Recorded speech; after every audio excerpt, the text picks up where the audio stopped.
Welcome to Q Sports Lounge, semi-final of the team knockouts.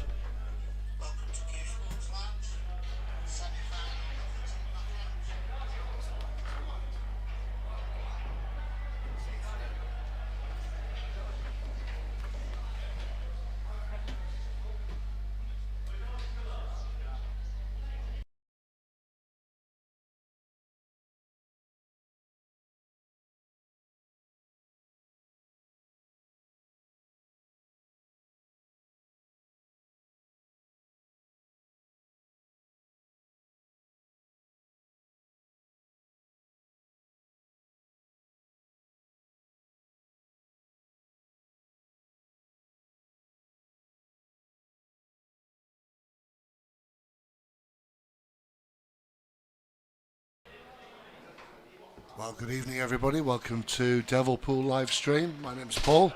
Tonight we've got File Pool Black Ball KO semi-final between Crafty Q's and Soundwave Jousters. Just to paint a little picture, so we're at Q's at the moment. We're just waiting for the match to start. This is my first go at commentating here at Q's on a live stream, so be kind, but let's have some fun. We'll go a little bit quiet now until the first frame is ready for action. Just a quick format point. So this is a race to 6 points takes you into the final. There are 7 singles matches planned, and then 3 doubles, and of course the first team then to complete 6 wins is through to the final. I'll be right back just as soon as we're ready to start the first frame.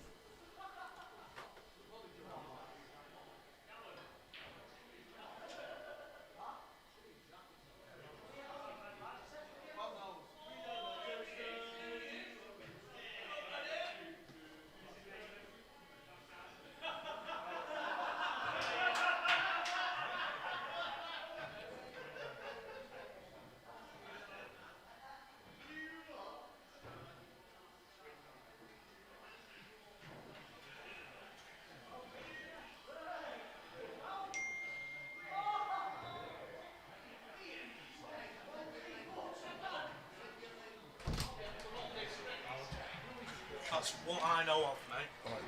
Cheers, mate. Thanks. Cheers.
Okay, welcome everybody. We're about to get started.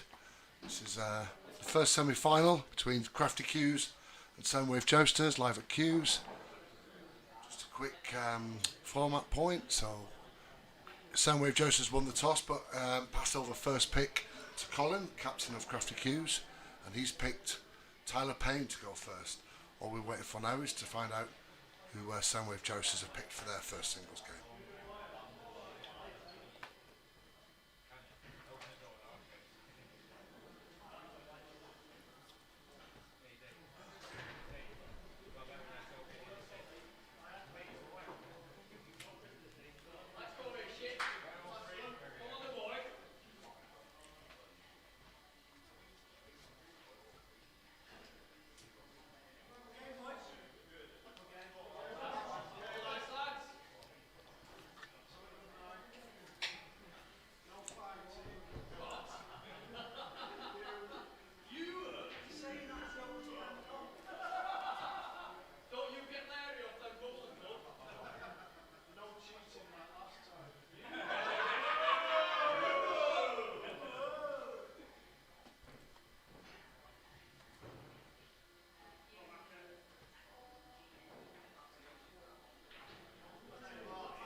Well, that's a very close lag there. From here, from the commentary box, it looks like the Soundwave yellow is close to the cushion. Wait for the official decision.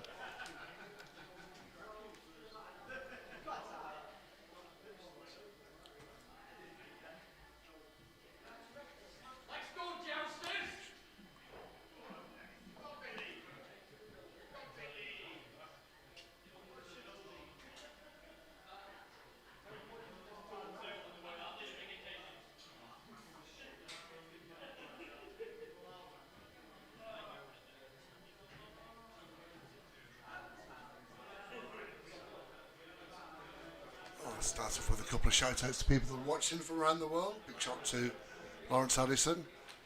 He's watching from South Manchester, and I believe we have our first overseas watcher, Jan Adamson over in Texas. Thank you for joining us. We're about to get underway. Apologies for the slow start. Put your nerves around for such a prestigious semi-final.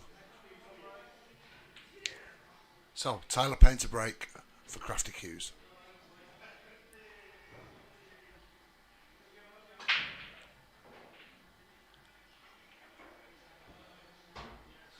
That's a legal break. Ball spotted, red balls. On the shot immediately following a break in black ball rules, the opponent is no colour groups are decided at this stage.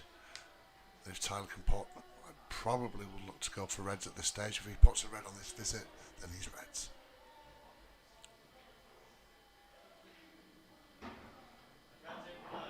Reds in play. I think Tyler's got a relatively straightforward path here. No signs of any no signs of any major run-out problems here, but obviously the nerves at play. Okay. So Niche from Soundwave Jousters makes his first visit to the table.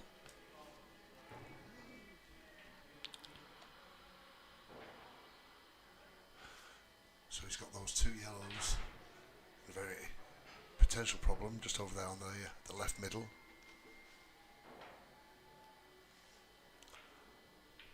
And some very nice comments being messaged into the commentary, so thank you very much for those.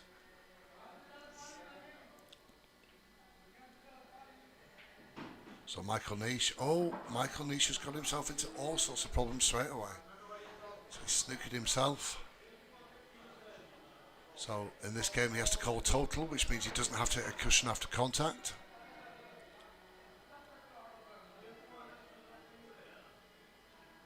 Looks like he's coming off this top cushion, maybe aiming for a little path into those two yellows over on the left. That's exactly what he's doing. And he's missed. That's a foul shot, so a penalty for a foul.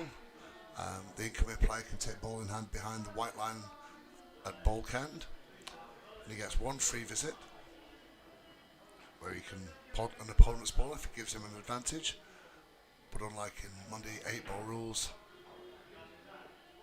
the two shots don't carry.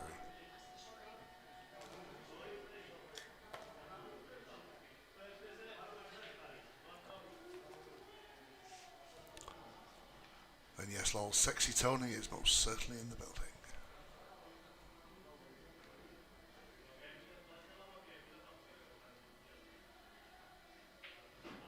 That's a great shot from Tyler. He's freed up those two reds on the top cushion. Just perhaps rolled a little close to the yellow. Let's see. It looks like he's playing safe. He is. Is it safe enough? There's a variety of options here for yellows. Now might be a good time just to break up those two on the left. Or is he going to try and sneak in behind them? So one of the balls has to hit a cushion, which it does, and he's freed up his two yellows. So there's no real problem balls for yellow at the moment, apart from maybe that one on the bottom cushion. But the reds are looking favourable here, I think. If Tyler can just cut this one into the top right.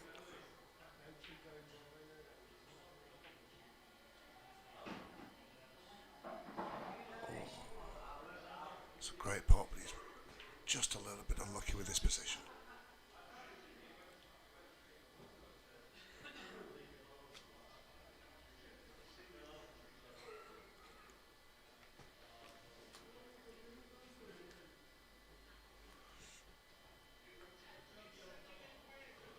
Tyler's going to try and attempt to cut this red. It's a very fine cut. I think you have to say yellow's a favourite now.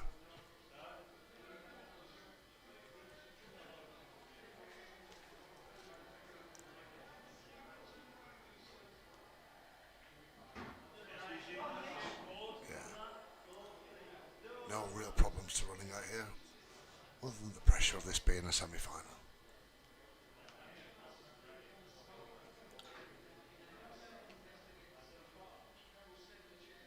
So sometimes when watching at home, it's a little bit difficult to work out who's playing who because you can't see all of the player. So this is Michael Nish for Soundwave Jousters in the yellow t-shirt. Sorry, the orange t-shirt.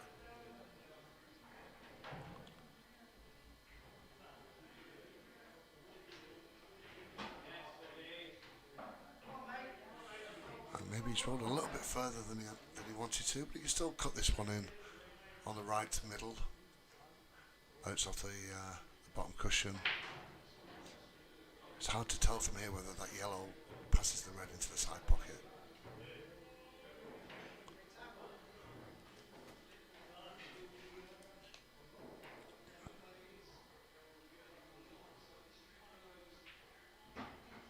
Oh, he's made the pot. Okay. Now he's having a good look at this yellow into the side pocket. Doesn't like it just yet.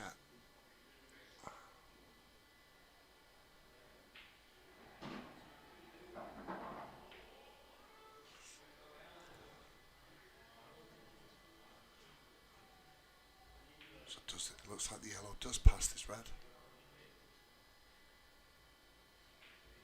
Oh, but it's not gone in. It's not gone in. Reds are still in this frame.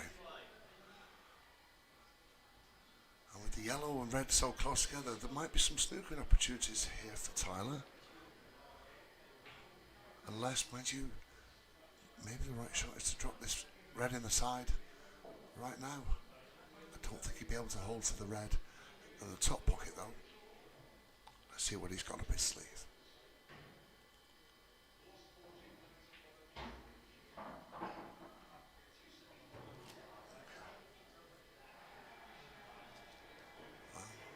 I think that's where Tyler wanted to leave the cue ball. So if he tries this difficult cut up the bottom left pocket, much harder to control the cue ball and hold position for the final red.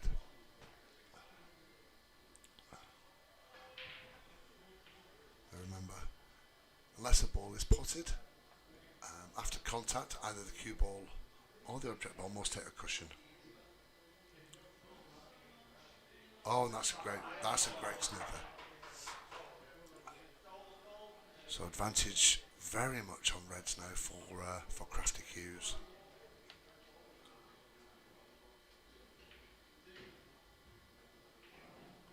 That's a good hit. Oh, this is only the first frame, and the tension in this room is quite palpable. Goodness knows what it's going to be like in an hour or two's time. Oh, that's a great safety cue shot. Can he just see the edge of that yellow? He can. Now then, oh. Now, if Tyler can pop this, the red closest to the cue ball in this right-hand middle pocket.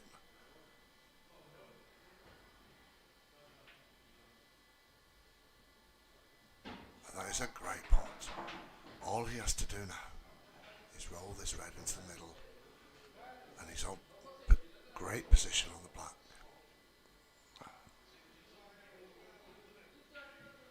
Oh, and he's missed it. I can only say that the pressure's got to him there. And he'd run out of position on that black as well. Tyler will be disappointed with that one. Soundwave come to steal this frame. Michael Niche on the black, trying to put the first point on the scoreboard for Soundwave Jousters.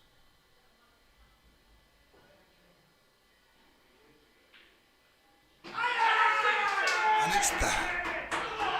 First frame goes to Soundwave Jousters. So this is a semi-final cup competition. It's the first to 6 goes through to the final, and that's 1 on the board for Soundwave. Both teams taking in turns to pick players from the squad.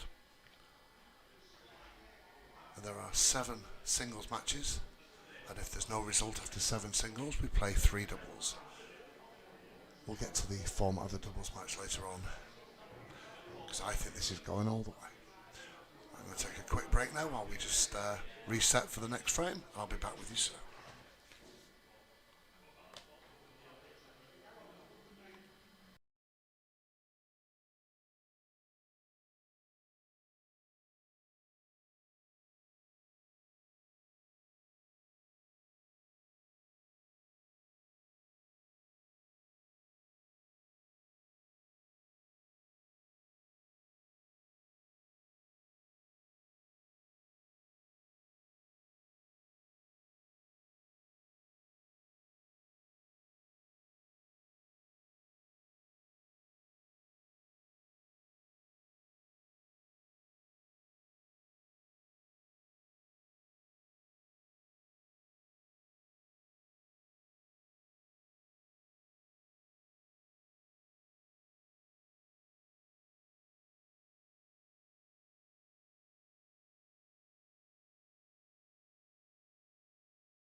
So, welcome back.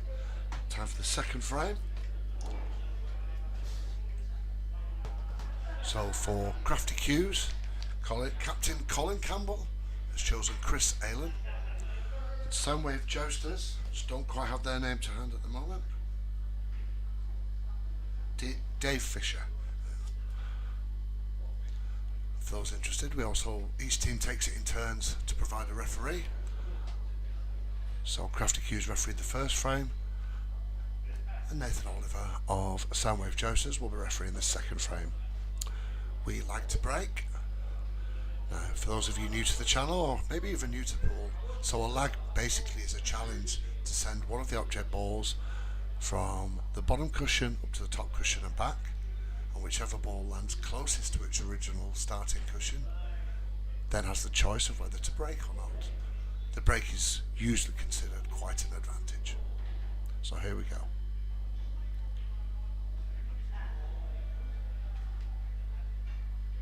So the Q's ball is the red one, and Soundwave have won that lag on what has to be said is a very low standard lag, I'm afraid.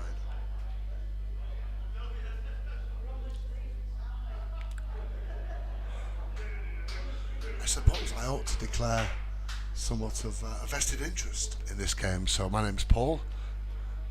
Not only is this my first semi-final commentary here at Q's, I also play for Crafty Q's.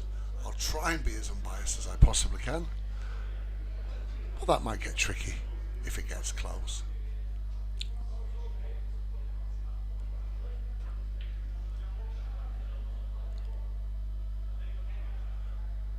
I'll just paint you a little picture of the surroundings. We've got the streaming table, which is the best table here at Q's. Wonderful venue. Many snooker and pool tables available, but this is the best one with a dedicated camera and streaming action available. So Soundwave just broken, no balls potted, and the real ball on here is probably the yellow. So what most players would do when they come to the table at this stage, just try and look for the patterns. Which ball or which coloured set of balls probably gives them the least trouble. I don't think there's much in it. You've got those reds surrounding the black, which keep the black safe, but then there's also the two yellows there as well. I think Chris Halen in the dark black top for Crafty Q's looks like he's going for this yellow to the side.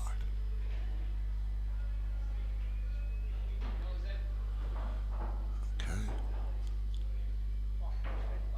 So Crafty Q's are on yellows, Soundwave Jousters are on red.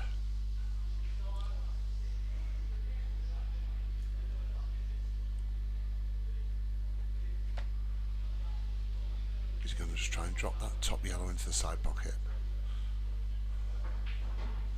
Well, I wouldn't say he dropped it, didn't he? He forced that one in, and he's managed to clear up some of the troubled balls. But one of those reds has just gone right on top of his yellow, just towards the bottom of your picture there.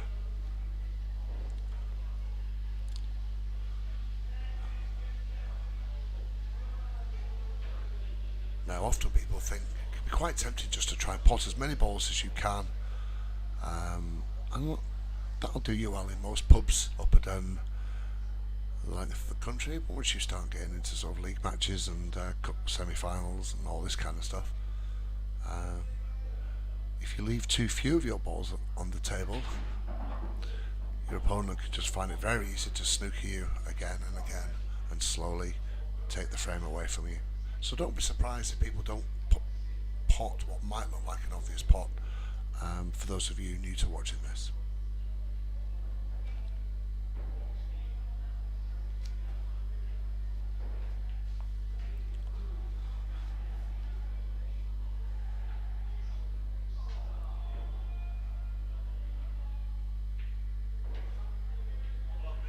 So containing safety shot there from Chris Halen.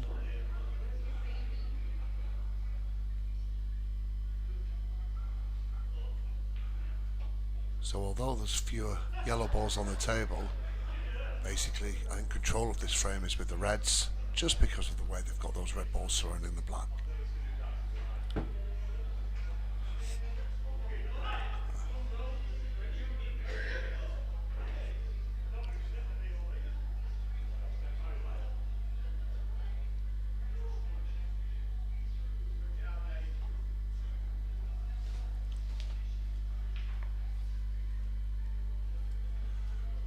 Fisher taking his time, working out his pattern, working out his options.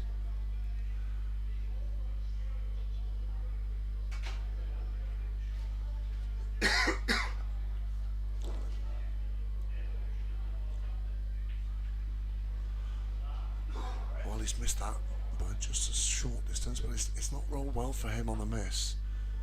You have to put that red now as a problem ball for reds later on. Now let's see what Chris can do with this. I think if I was looking at this, there's the straight yellow down to the top left pocket. Alan Lucas should play that nice and gentle, and you've covered it. cover that pocket. One of the things people often try and think about is, where is my opponent going to put his balls? And I think a lot of those reds in the centre of the table probably are being looked at potting to the right middle, so you might want to close that avenue off if you can. Oh, I'm not sure Chris will be too happy with that.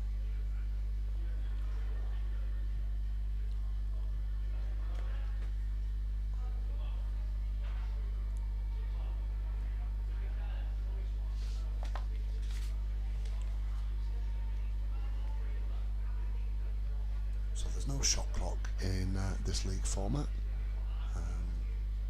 Players can take as long as they want. Believe it or not, we were once involved in a frame that lasted an hour and 20 minutes. I could barely stand at the end. Okay, looks like we're going to clear these top reds. Oh, and he's missed. He's missed by some distance again.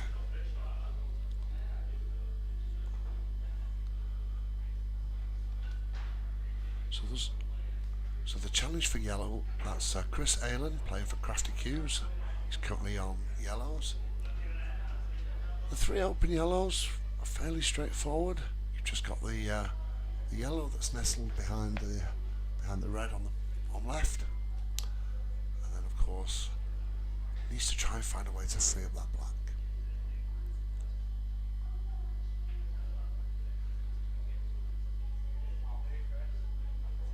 That'll do, Chris.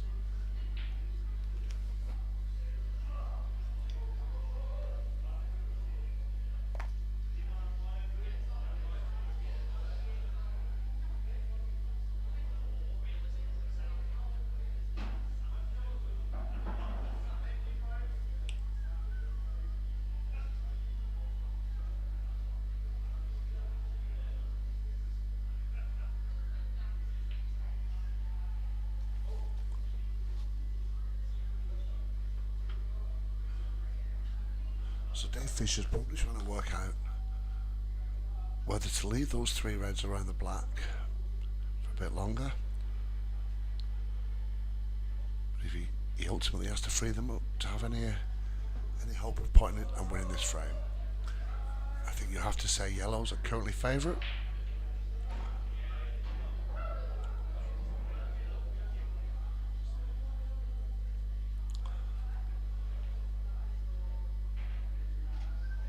So Chris is well known for his, what we call locally here, fudging skills, which is a little slang word basically for safety and cautious play.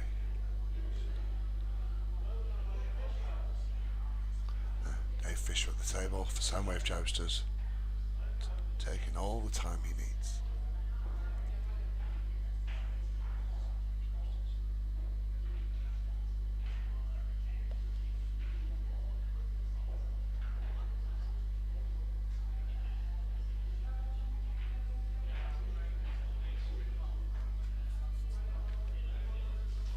What's he looking to do? He's looking to try and just clip that red free, I think. Where's he going to leave the white ball? Well, I must admit, I'm struggling a little bit to see what Dave's thoughts were there. Maybe he was hoping to get the white, a bit more of a snooker on that bottom cushion. But other than a little bit of awkward queuing on the cue ball here, all Chris's yellows are there for the taking. I think maybe a plant from on the two yellow balls on the right hand side of the table. Just nice gently roll that top one into the bottom one and cover its place in the pocket. No, that's not what he's going to do. It looks like he's going to try and cover this pocket over on the left. Well, that's done wonders for the yellows' chances here.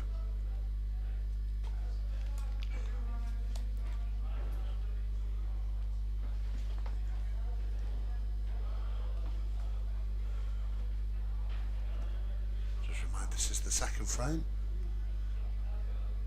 And a race to 6 frames sends that team into the final. Soundwave Jousters currently 1-0 up. You have to say Crafty Cues are favourites for this frame at this stage.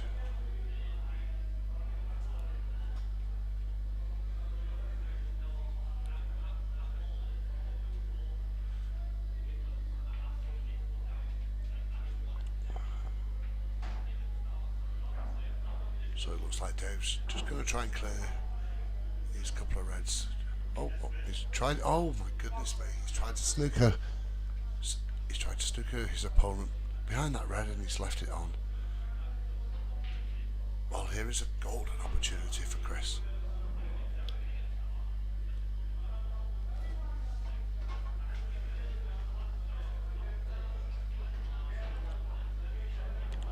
So, Chris Aylan at the table now.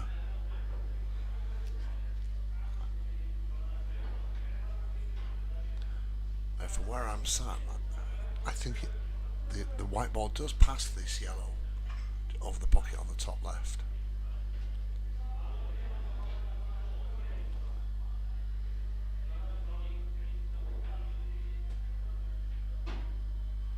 And that's a beautifully well controlled shot. So I think we now clear the yellow of the pocket on the bottom right.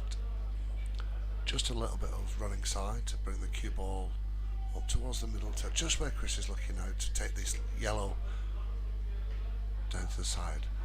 Now, does Chris have a plan for where he can put that black?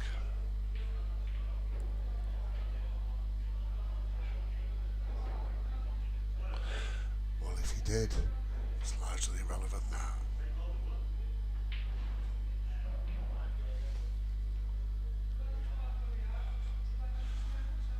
So Dave Fisher returns to the table on reds for Soundwave Jousters.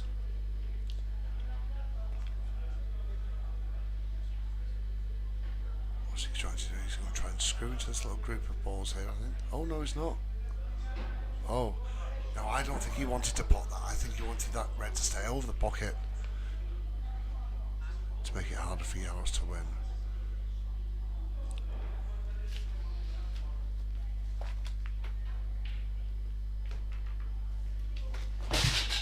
Goodness me, it's dark in here, and I've just knocked over half a dozen bits of paraphernalia. There we go.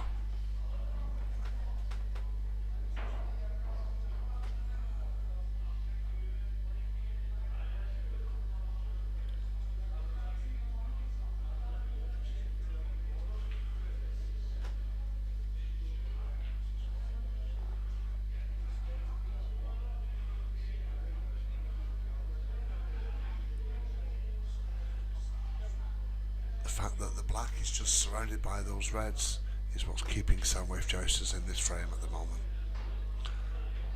Those yellows are so inviting. So Dave Fisher on this red at the top.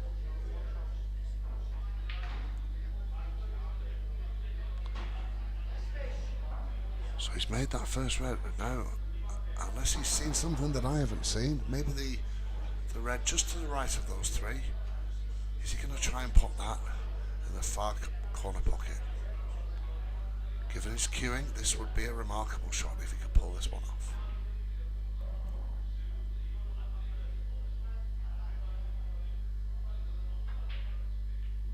Oh! Not only has he missed the pot, he's put the black out into the open.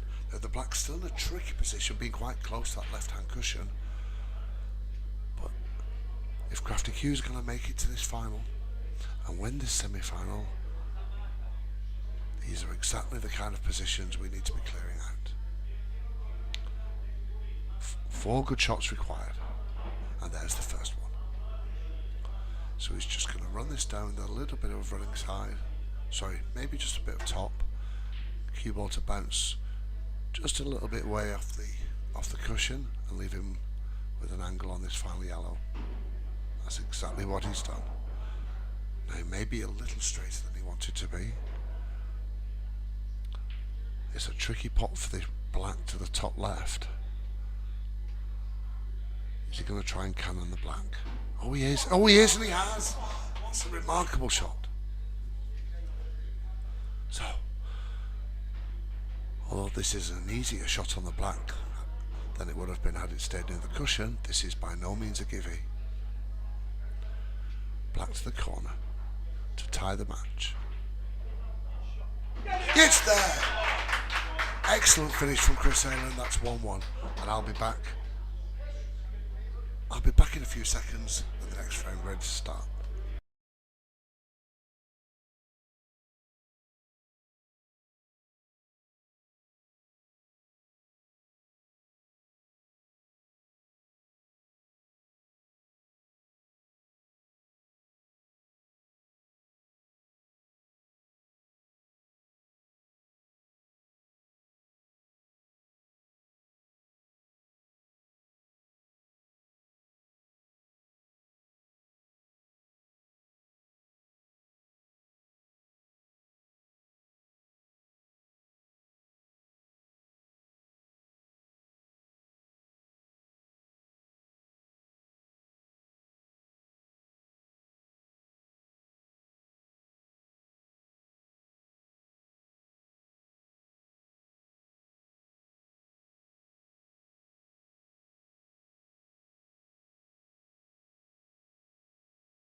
Okay, so we're about to get the third frame underway. I know young Callum Sankey has been picked for Crafty Cues by Captain Colin.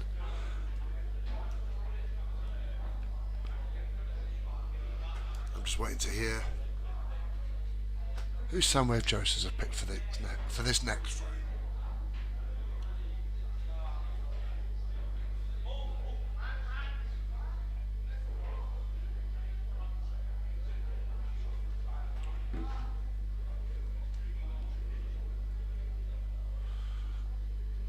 Cues lagging with the red ball, Soundwave on the yellow. Callum wins the lag for Crafty Cues, so Callum has the choice whether to break or not, and I'm pretty sure he'll choose to break. So we're playing a version of pool called Black Ball Rules. Seen as a slightly more attacking version than you see in most pubs up and down the country. One of the requirements of Black Ball Rule is if no pot is made, then either the cue ball or an object ball must make contact with a cushion after contact.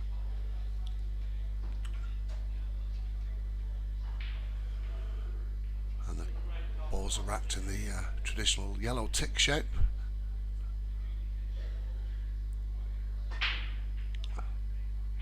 So Callum, it looks like it's dry. What about these reds at the top? No, that's a dry break. So as soon as I have confirmation of the Soundwave Jousters player, I'll let you know. I think it's Wayne Richardson. Yes, it's Wayne Richardson for Soundwave Jousters and Callum Sankey for Crafty Cues.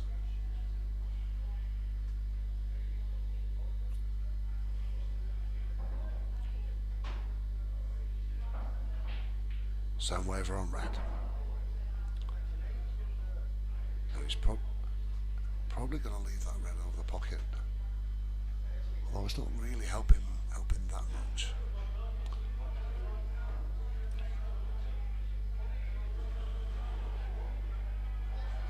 Could be a bit of a scrappy frame, this one. There's a large group of balls all in the centre of the table. Sorry, just around the black spot, I should say.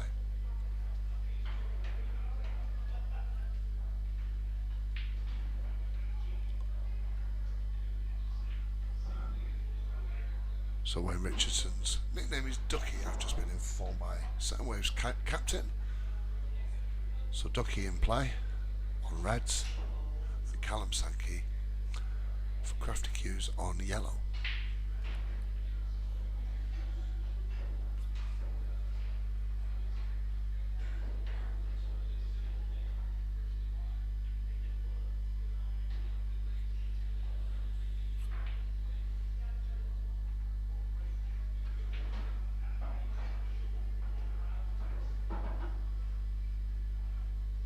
So what's he trying to do that?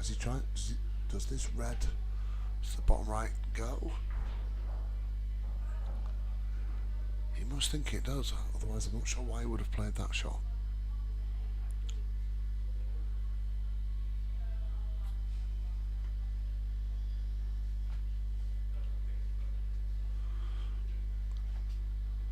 So welcome to all the new listeners and viewers watching on the Devil Pool YouTube channel. This is the File Pool Black Ball Knockout semi-final held here at Q's Sports Lounge in Blackpool, and this is the third frame in a race to 6. 7 singles matches followed by 3 doubles matches if they're needed.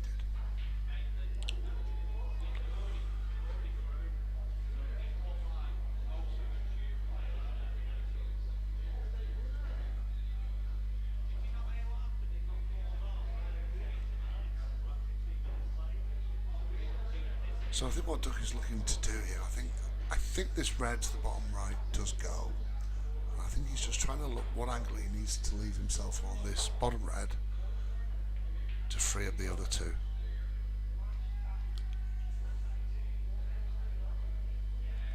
Hello Ducky indeed.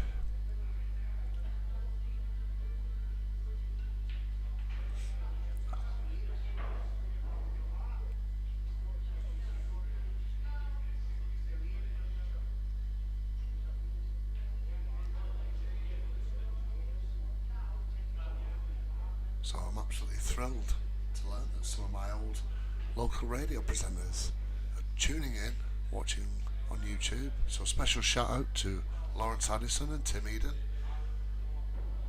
They taught me everything I know, which is why you might have questions about the competency of your commentator.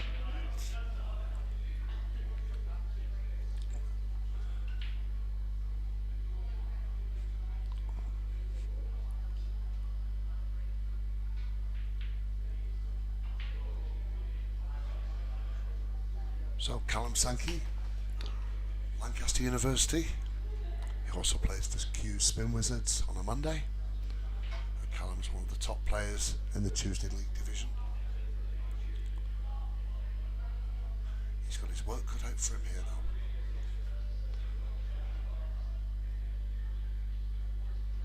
It's a constant battle between deciding how to free up balls so you're easier to pot, but in doing so giving your opponent a chance you might not want to give him.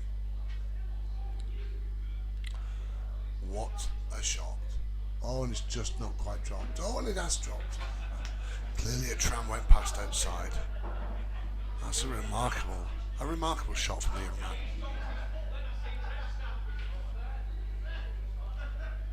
His teammates giving him plenty of support. And some might say the opposite from the opponents. This is such a good atmosphere in which to play a semi-final.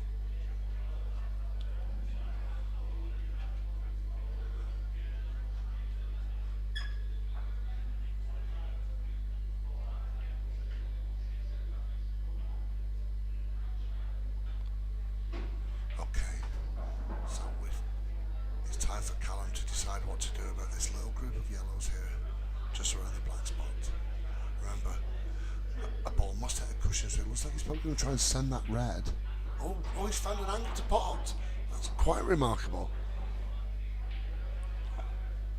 Now then, I think all of the yellows now can be potted. The question is in which order. So in terms of a player trying to work out in which order to pot the balls, they refer to this as patterns. And the better the player, the better their knowledge of patterns.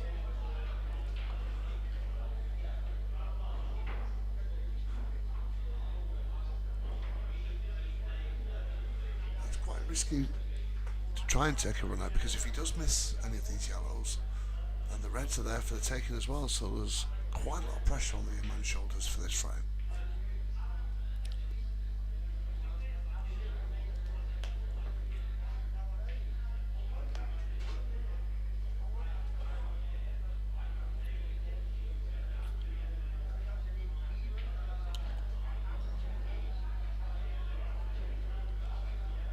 Callum taking all the time he needs.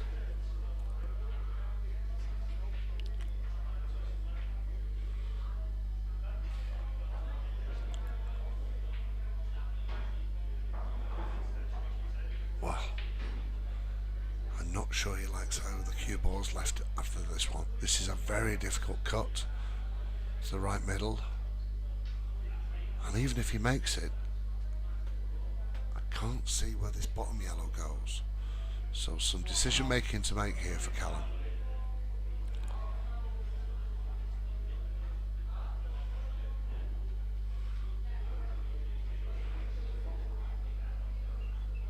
There's a very real chance that if reds come back to the table, their clear up is quite straightforward.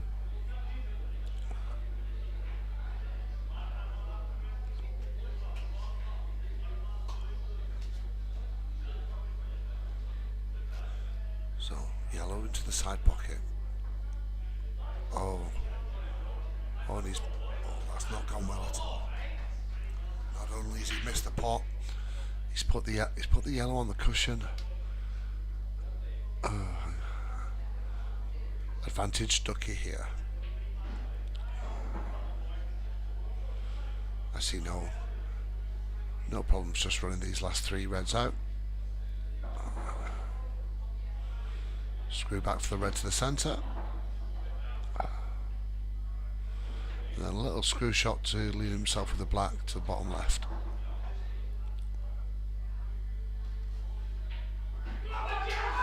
And that's 2-1 to Soundwave. Well done, Ducky. Unlucky Callum.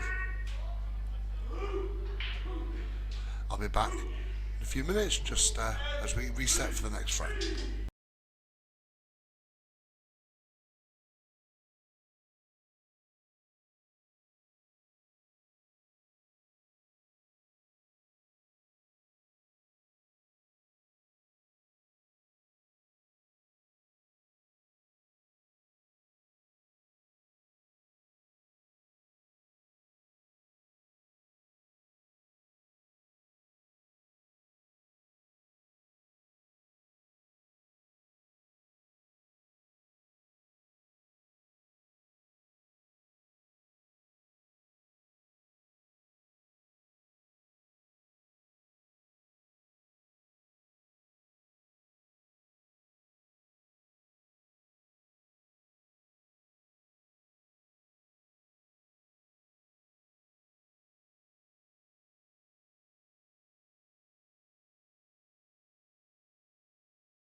So, welcome back to frame 3 of tonight's Black Ball Knockout semi-final here at Q's Sports Lounge in Blackpool. Crafty Q's currently 2-1 down to Soundwave Jousters. So, Captain Colin Campbell, Triple C, has picked himself for this fourth frame.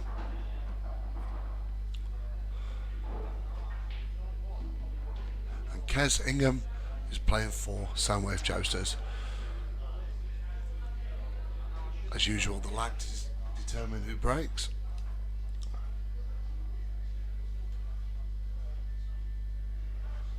Players are just completing their formalities, shaking hands with each other.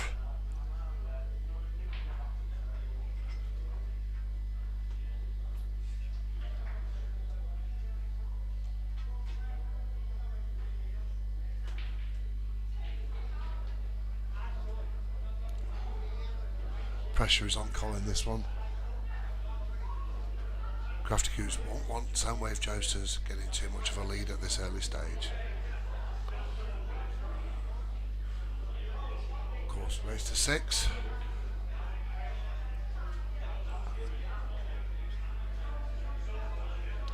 So Kyle Ingham dares to Kez to his friends.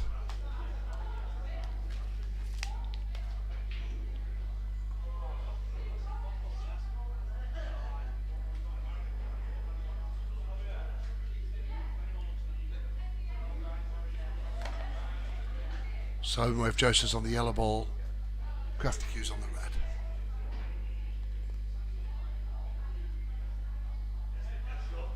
That's a win for the lag for Soundwave Jousters. Kyle Ingham will break. Well, as I've said before, technically he does have the option to decide, but I've never seen anyone win the lag and decide not to break.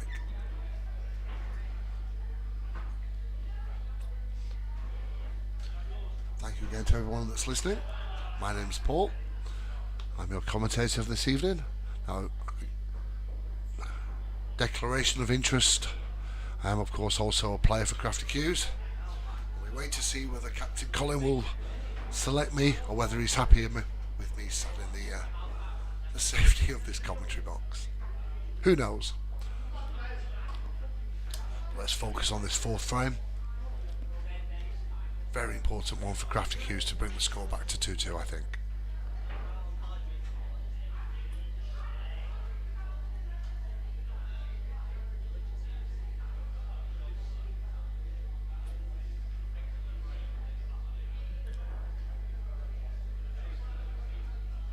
again, for those relatively new to pool, maybe watching for the first time.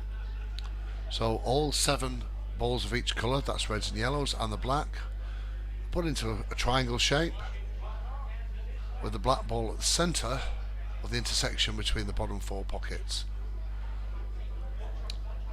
The pattern of the balls matters, and you'll often see a sort of tick in the middle of the rack. So you'll see the red tick there. It's more traditional to do it with reds at the front. I don't think there's any major issue. Oh.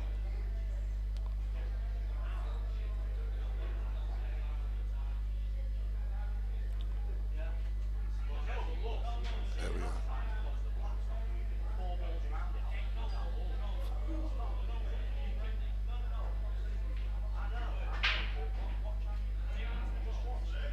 Okay.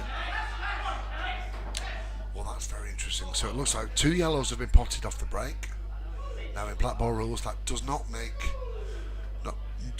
Kyle or Soundwave Jousters on yellows. It's which ball he pots next that matters.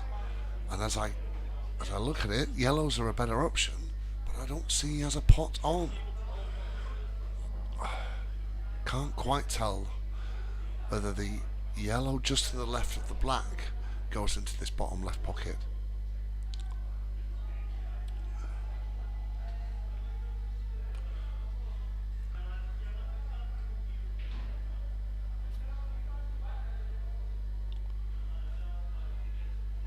Now, although 2 yellows are already down, 7 reds still look rather inviting, I feel.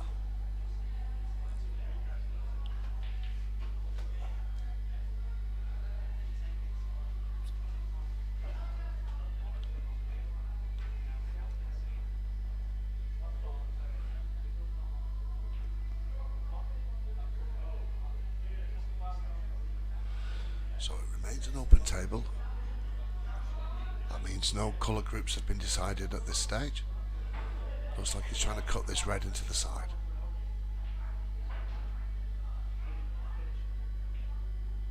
Oh, and he's caught the far knuckle. A real opportunity here for Colin. And captain leading by example here today.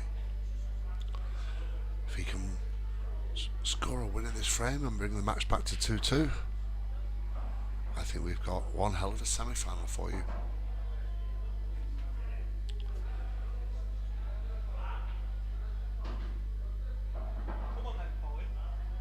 And he's left just enough of a gap, I think, for the yellow to the side. Colin needs to be careful here. He's rapidly running out of room to manoeuvre for these remaining yellows. Only hit the far knuckle. Now then.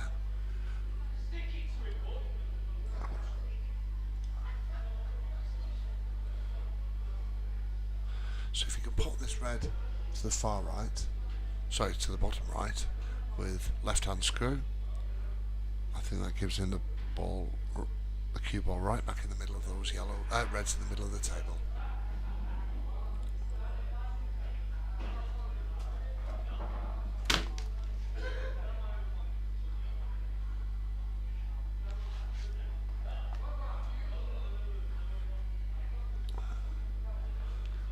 Looks like one of our viewers has decided that trigger point on ITV is more exciting. What a crazy world we live in. Enjoy LOL, and I'll catch up with you later.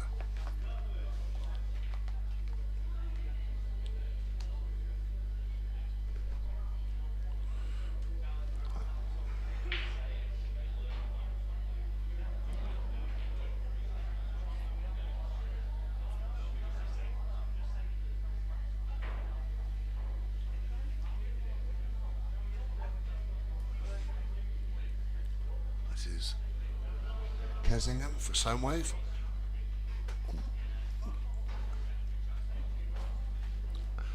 Looking to take these reds out.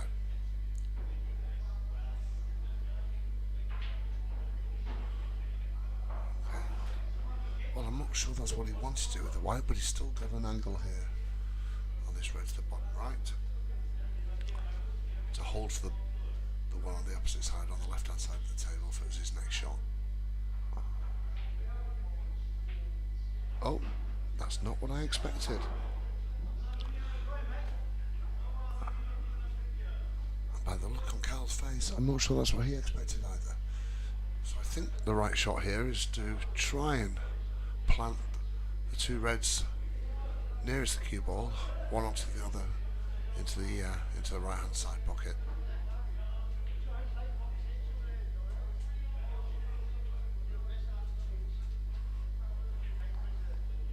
Oh, and he's missed.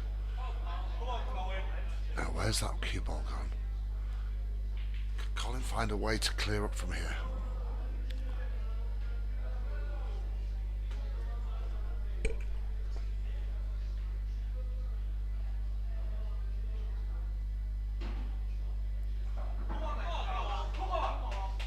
That's remarkable. Come on.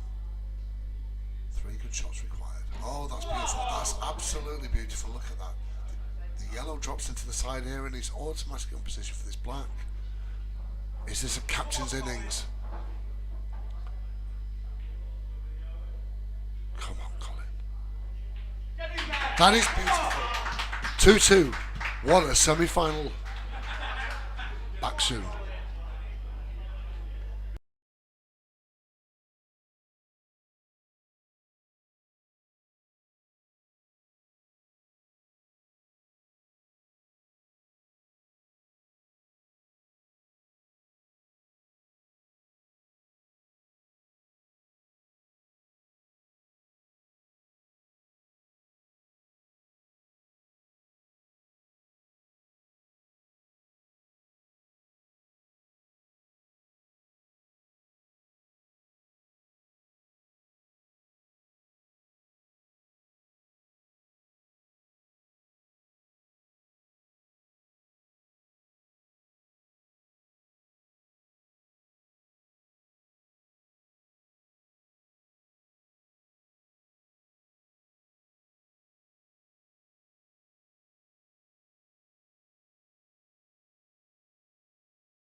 welcome back to frame 5.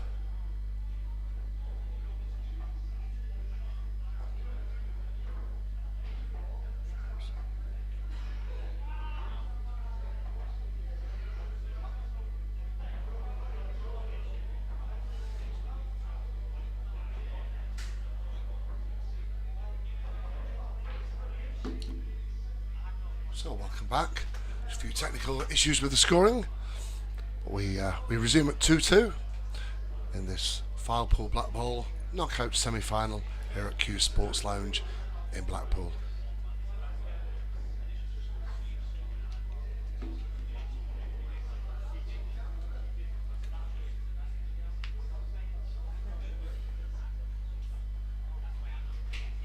So playing for Crafty Q's in this frame is, well, let's put it, he's quite a local character, Jimmy Brutal Gallagher. A more fearsome Scot you will not find. Now, I don't quite yet have the name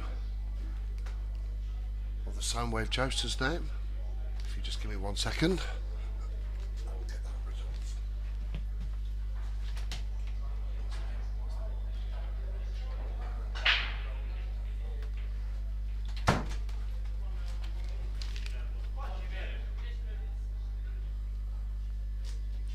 So representing the Soundwave Jousters,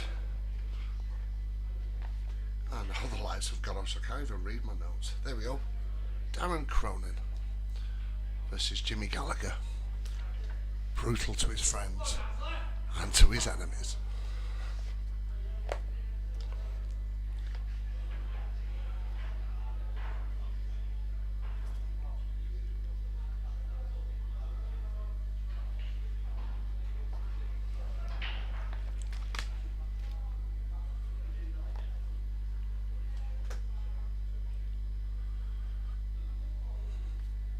So it's Darren at the table for Soundwave.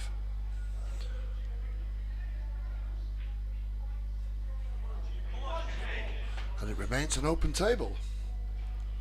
Those yellows look inviting. I will be stunned if Brutal doesn't go for yellows here.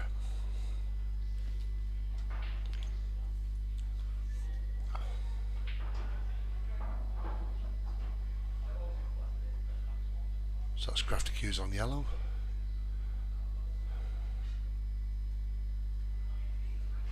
Jimmy at the table. I think he's just left the cube a little close to that yellow where he would have ideally liked it. I think he's going to try and cut this into the far right. Oh, nearly lost the white then. So Darren on reds for Soundwave Jousters. And a big shout out to Tina that's listening. That's Captain Colin's wife. Hope you're having fun, Tina. Your husband provided an absolute wonderful captain's performance in the last frame.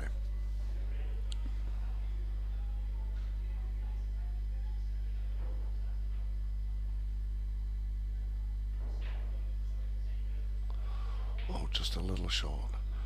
Jimmy seems to be playing a little faster than normal. I wonder if the occasion might be just getting to him a little bit. I still think yellows have the advantage here.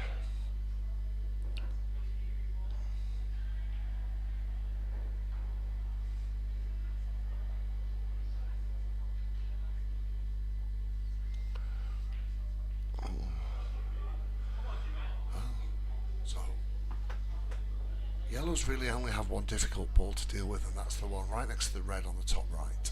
But this yellow to the top left might give Jimmy the opportunity to deal with that problem ball. Or is he going to try and flick it out directly?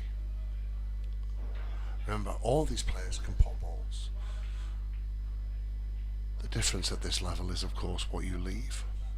And if you go for the clearance and miss it, there's a very good chance that your opponent will have a much easier clearance as a result.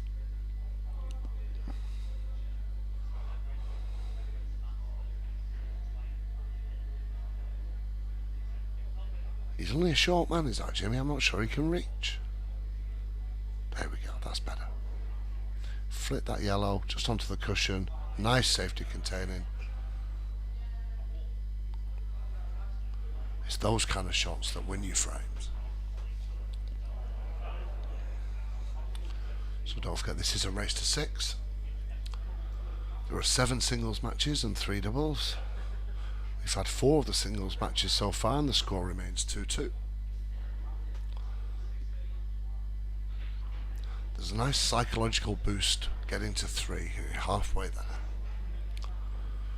And who's going to take this frame? I think I'd still have yellows as a slight advantage. That's Crafty cues on yellow. Darren's going to try and deal with it. Oh, and he's lost control. The white's in. Well, he wasn't really under any pressure at all. That seemed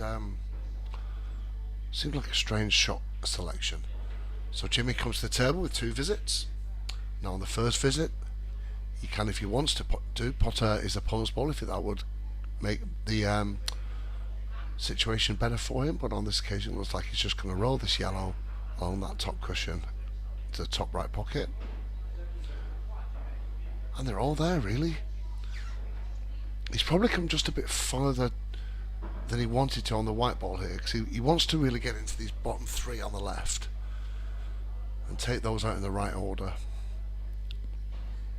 The black goes to both side pockets.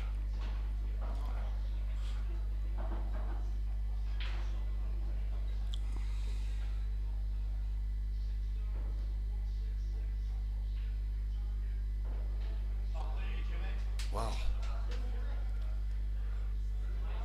I still think he went for that pot, but it's the fact that he's covered that bottom left pocket. That gives yellows a continued advantage, but the reds are now starting to open up, if you see what I mean when I said earlier. Once you start clearing your own balls, you leave the way open for your opponent to clear it up after you. Okay, has he got the snooker? Can't quite tell from here. So Jimmy's just asking the referee to call a total. Now what that means is, if he can't see any of his own balls, then if he calls total and the referee agrees that he's snookered, then he doesn't have to hit a cushion. Now there seems to be a bit of a debate here. Jimmy's asked for a total, and referee said no, it's not a total. I think he can see one of the yellows out, but regardless, it's resolved without incident. Don't forget, each team takes it in turn to provide a referee for each frame. And on a personal, I think one of the absolute joys of Q Sports and Pool here at Q's, and to be fair, in most leagues around the country, there is still a real sportsmanship at play between players. Players tend to call their own mistakes, they'll call their own fouls. Not everyone, of course, but still the vast majority of matches are played in a very sportsmanlike conduct. Okay. So Darren's looking to try and deal with these 4 reds at the top half of the table, while that yellow remains over the bottom left. It's unlikely that reds will be able to clear up.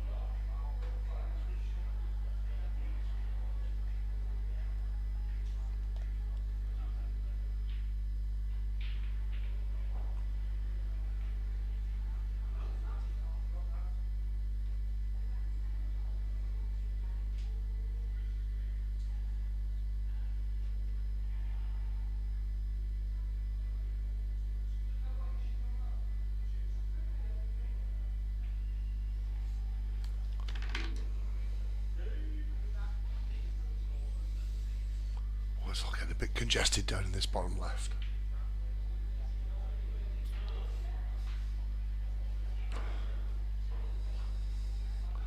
Now in black ball rules, if you put one of your opponent's balls at the same time as putting one of your own, often referred to as a skill shot, that's perfectly legal. It just stops or reduces the amount of time people just try and cover pockets.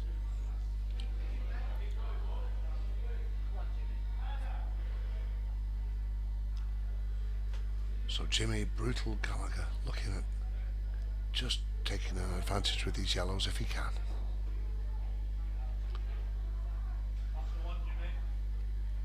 Well, I think it's fair to say yellows have got that bottom left pocket sewn up, but there's a mischievous red there. We'll just give Jimmy something to think about.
What's that guys?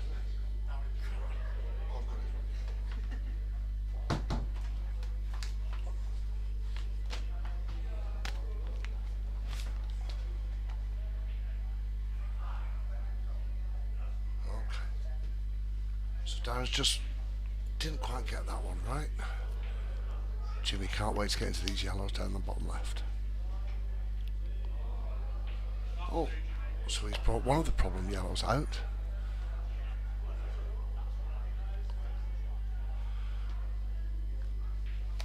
Darren's going to have to come up with something pretty special just to deal with this red. I mean, he could.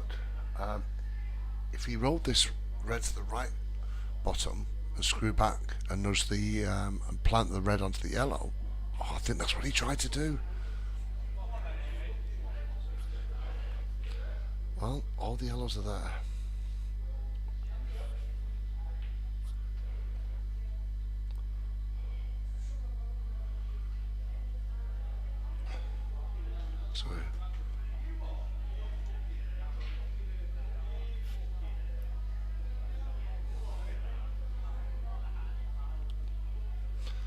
So, I've just been told that I'm on next. So after this frame, I'll just pause my commentating duties and see if I can win a point for Crafty Cues.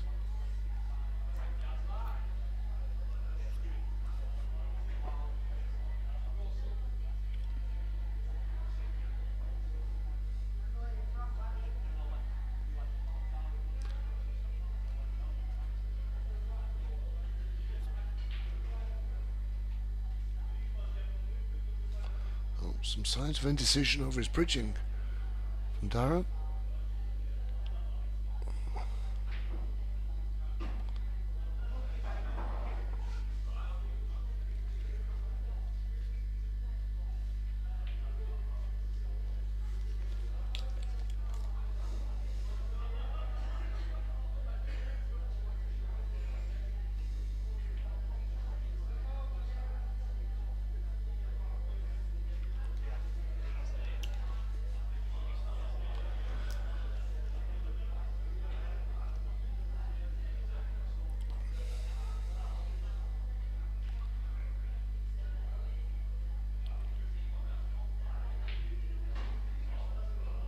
So 5 reds remaining and 4 yellows.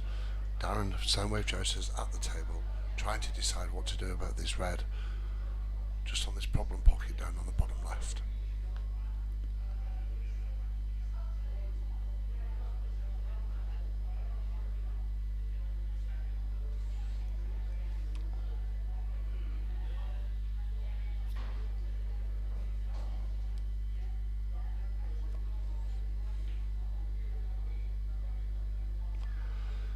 He's having a real good think about this one. With the rest of the yellows remaining open, if he gets this wrong, it could be advantage Jimmy.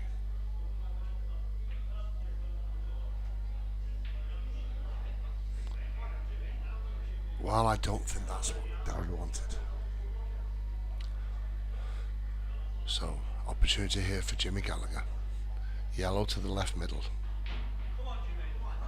Then the two yellows down at the bottom left. I think he takes the one slightly to the right.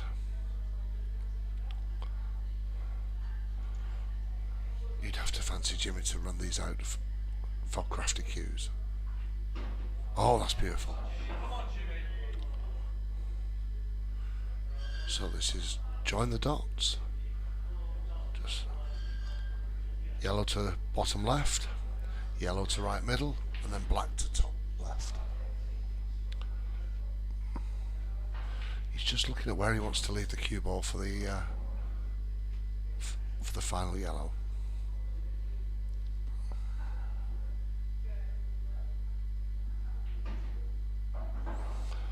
And that's about as good as you can get.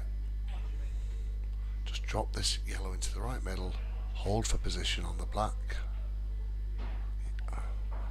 Maybe just rolled a fraction further, but there should be no problem for Brutal. I can't believe what I've just seen. He rushed that one. He rushed that one. So, opportunity for reds here. So for the reds, you'd have to say quite potable. As that mistake cost Jimmy and Crafty Hughes a point here.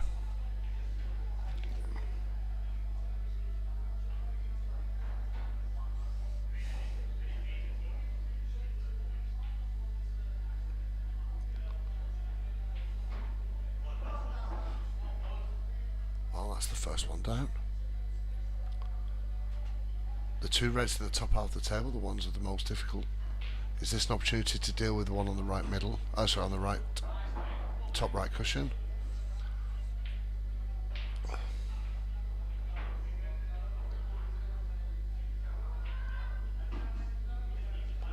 Oh, that was close to going in off.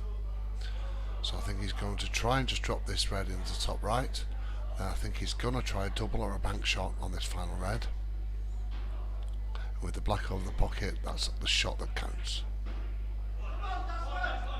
So, basically, if he doubles this red, it's a point to Soundwave, and if he misses, it's a point to Crafty Hughes. Let's see what happens. And he's missed it. So, simple black over the pocket. Jimmy Gallagher should take this to give Crafty Hughes a 3-2 lead, and that's exactly what happens. It's my turn to go and play now. So I'm just going to pause the mic for a little bit, and I will see you back here soon.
So now we have Paul Bennett versus Liam Munro from Soundwave.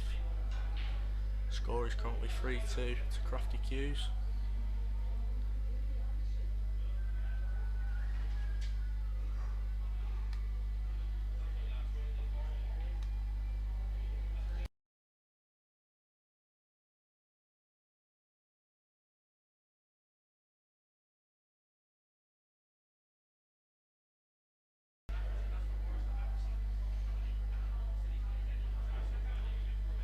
Looks like yellows have won the lag. Liam will break.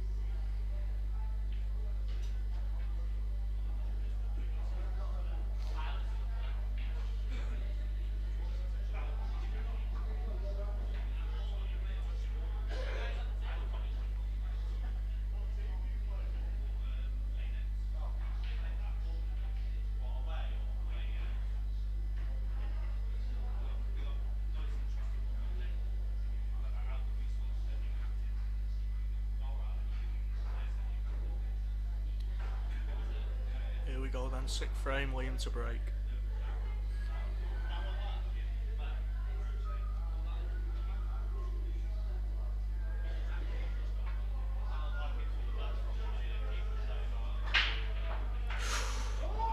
Whites flew straight off the table.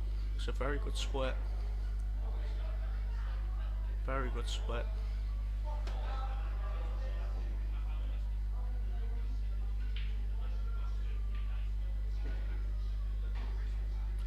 Very big chance here for Crafty.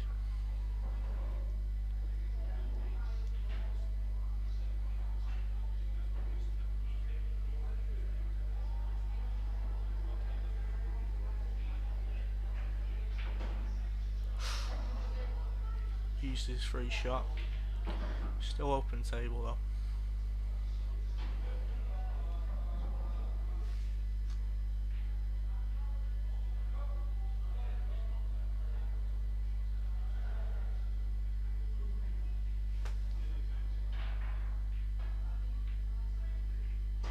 That's a good shot from Paul. He's now taken reds.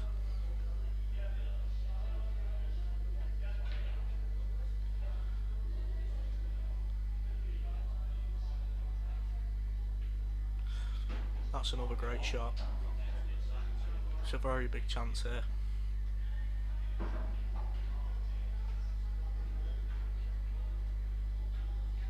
Just has to find his route, take his time.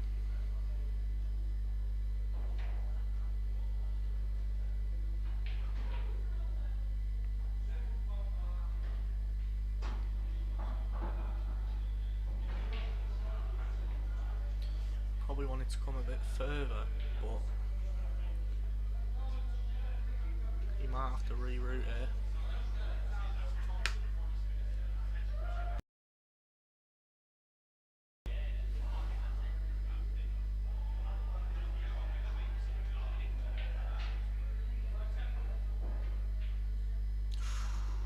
He's missed it.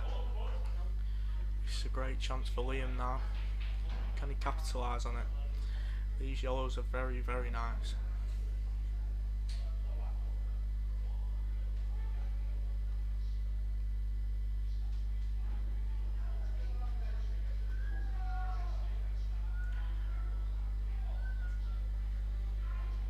It's just the one above left centre that might cause him a bit of trouble, but I'm sure we'll work on it soon. Sooner rather than later.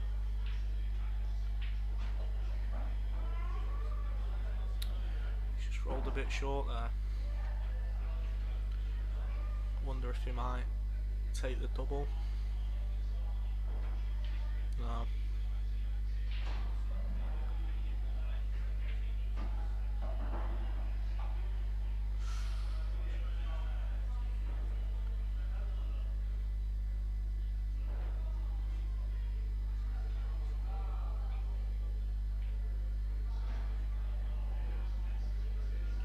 Left himself a little bit hampered here.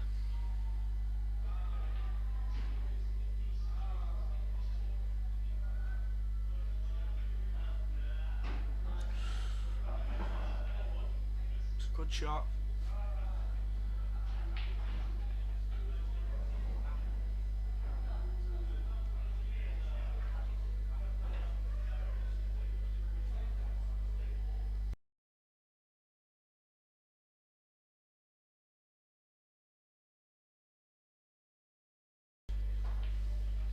he might have to reroute it. Oh, he's gone for safety. That's a good shot. That's a very good shot.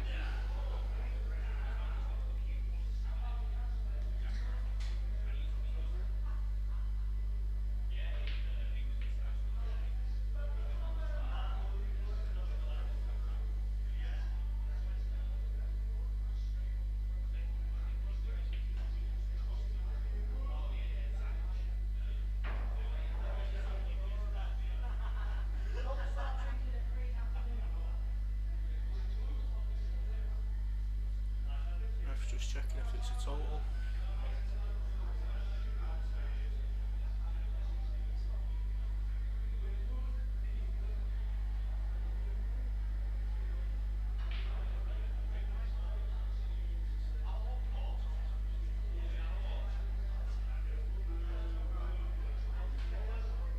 Total called.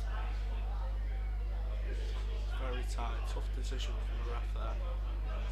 I think it is the right decision though.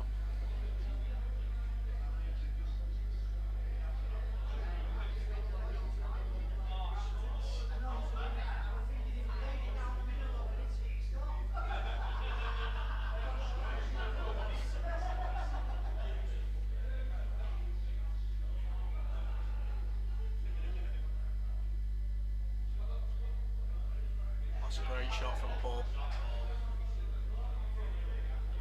However, there is a chance here.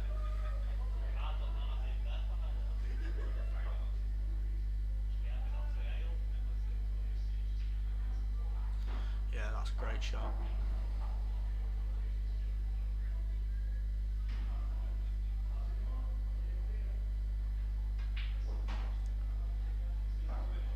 That will do.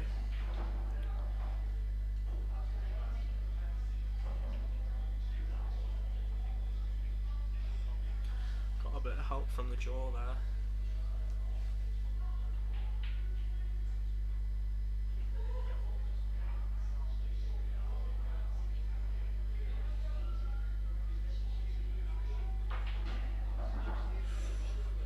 That's a good shot.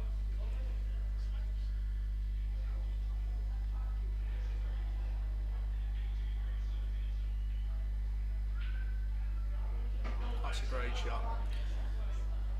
Soundwave to level the game here.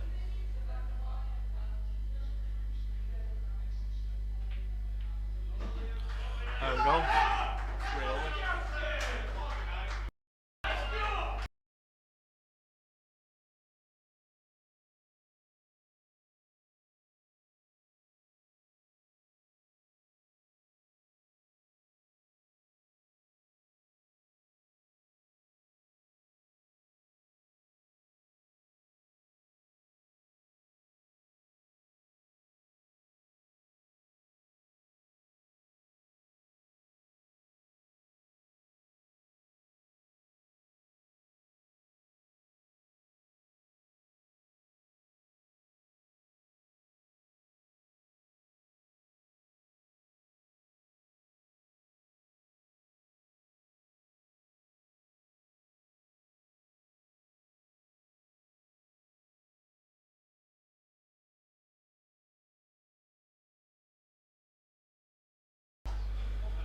Well, that was rather brutal.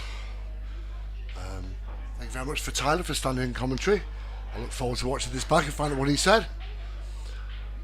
But the standard at this level is quite high. I only had to miss one shot, and that was pretty much frame over. So we're back to 3-3.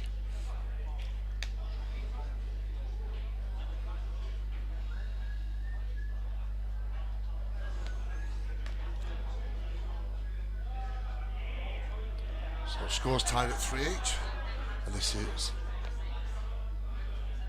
the seventh single frame.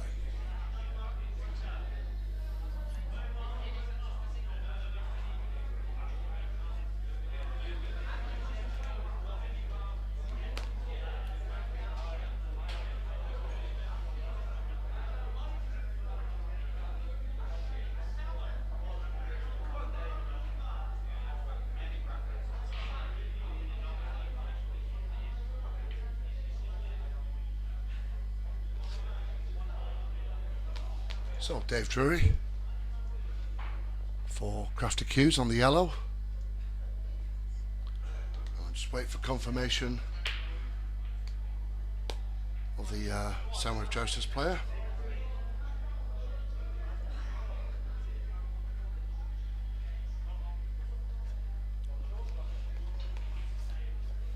A quick message to Nathan Oliver, captain of Soundwave Jousters. I'm sure we'll get the names all sorted soon. But this is certainly a lot tighter match than I think. Well, what am I saying? Of course, it was always going to be a tight match. It's the semi-final. But 3-3. So local nice man, Mr. Dave Drury, will break for Crafty Cues.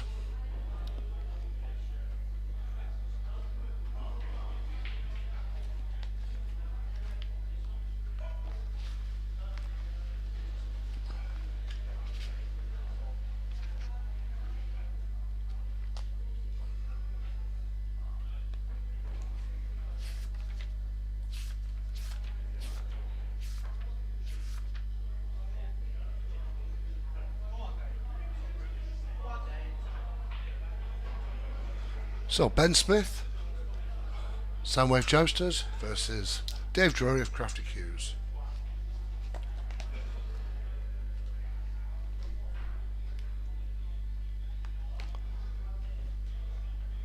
It's very hard to tell if the tension of the evening is making its way over on the stream.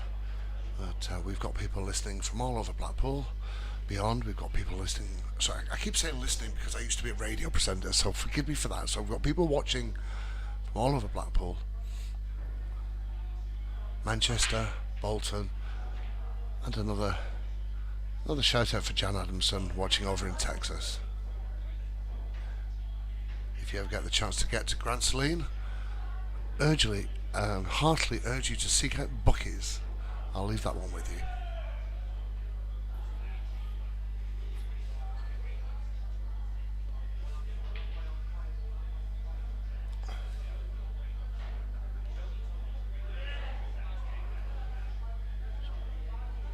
So it's hard to pick out whether reds or yellows have the advantage here. It all depends what happens with this red and yellow next to each other on the bottom right. So Ben's going for reds.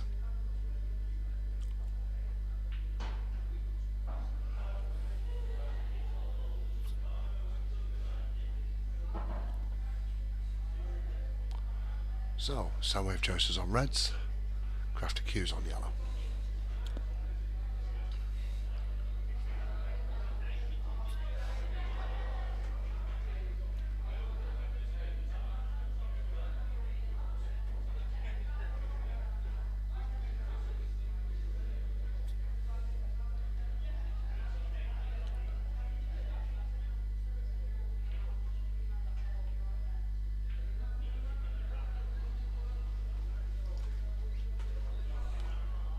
Certainly open up this bottom right pocket.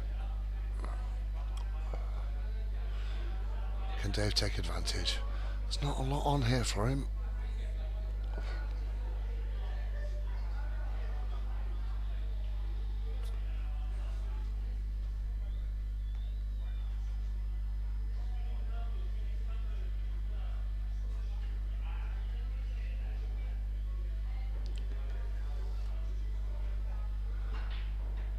Thank you to the viewers texted in recommending some geography lessons for me.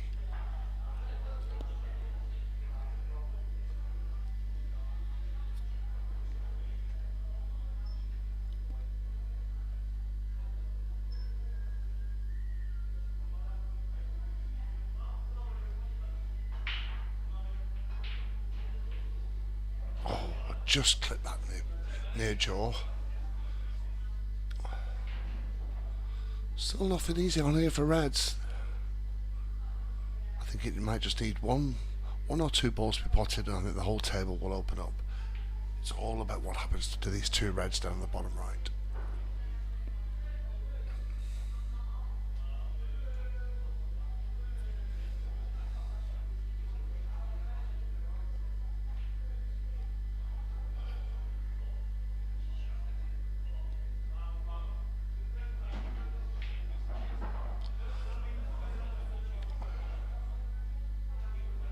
He's still very congested around these reds. Excuse me.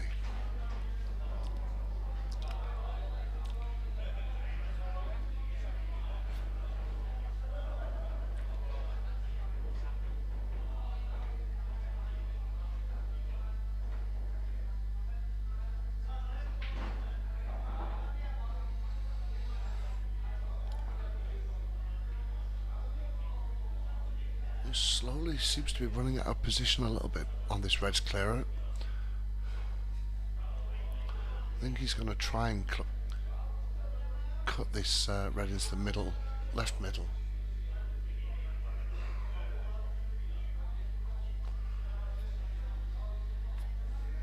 That's exactly what he's going to do.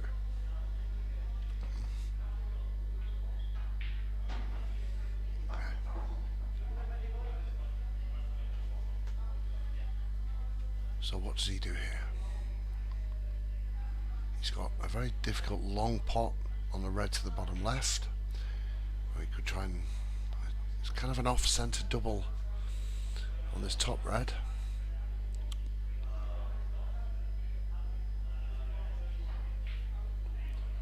I think he'll be looking to finish by putting the black into this left middle. With the yellow of the pocket, that makes it a big pocket. There's some good shots required before we get there.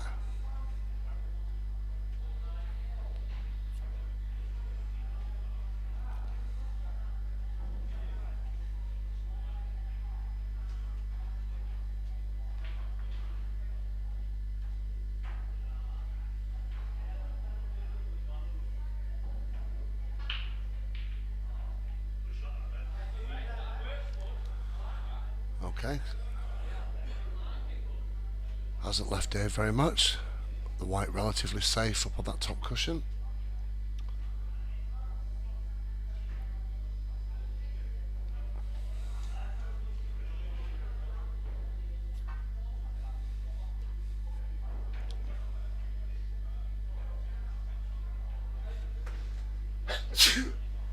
Well, pardon me.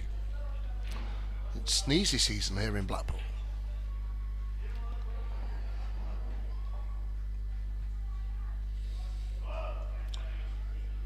As you can see on your screens there, score tied at 3 frames each.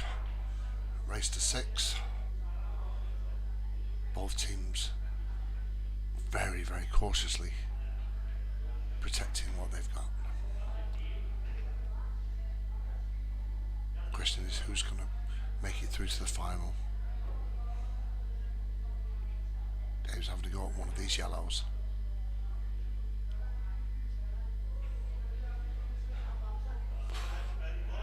Okay.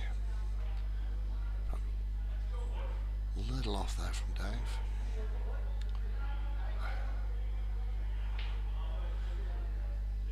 So there is a clearance here for reds, but it's very difficult. I think that's the first one is red to the centre middle. Now does he send the cue ball up and down to give position for this red down to the bottom left? Let's have a look. That's exactly what he's done. That's exactly what he's done. He's done a great job of that. Now then, so he wants to pot this red into the bottom left and just try and leave himself an angle on that final red. A danger of snookering himself here if he's not careful.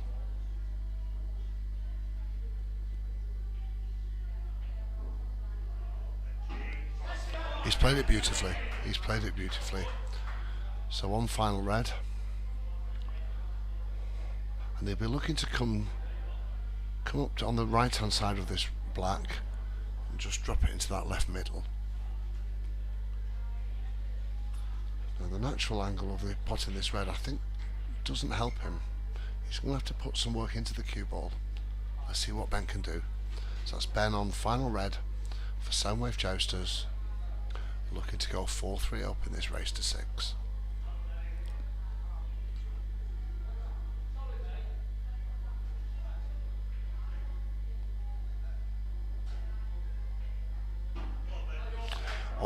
He's looking to take to the right, the far right corner.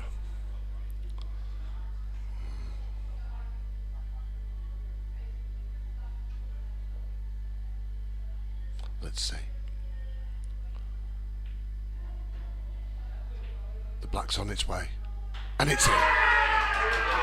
That's a huge win for Soundwave Jousters. Soundwave Jousters lead 4 frames to 3 as we move into the doubles. I'm just going to take a short break. I'll be back soon.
So welcome back. You've completed the singles round, so we now move on to the doubles.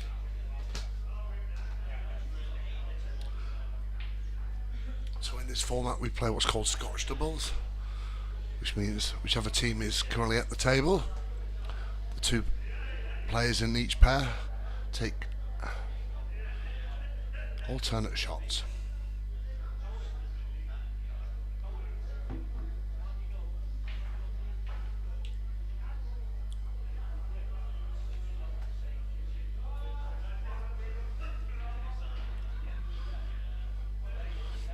So there are 3 doubles matches remaining.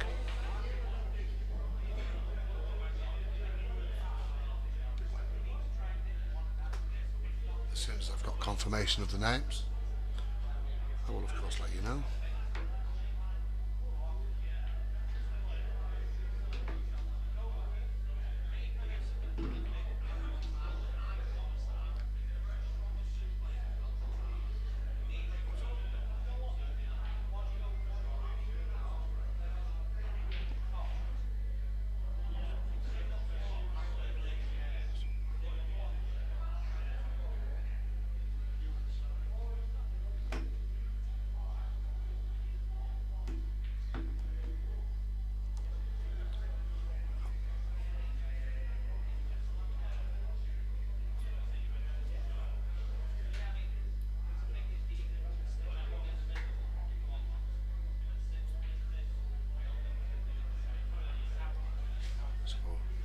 Both team captains just taking their time thinking about which pair of players to play first.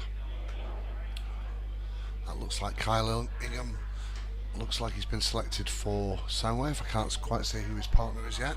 Oh, it's Kyle and Ben versus Tyler and Callum for Crafty Cues.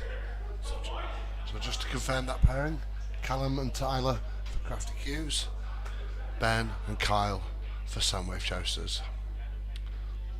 Let's see who wins the lag. Cues are on the right, Jousters are on the left. I think that's a win for Cues. Well, it's a win for the break for Cues. So Crafty Cues will break.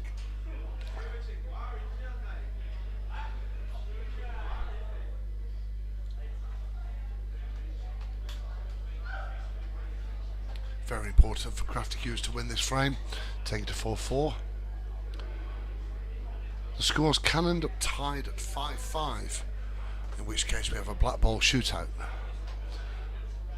I'll say more about that if it actually happens. But there are 3 scheduled doubles pairs matches left. This is the first one of them.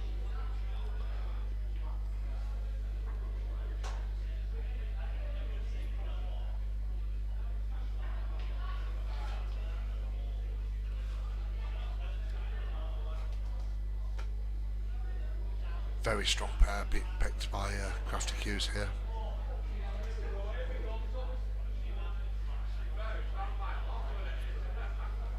So what's happening here is it's very important for the balls to be what's called tightly racked. That means as many balls touching each other as it possible. It just helps the spread on a strong break.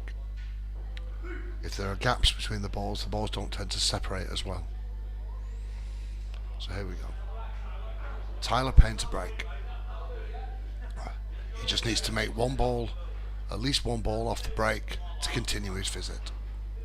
Good luck, son.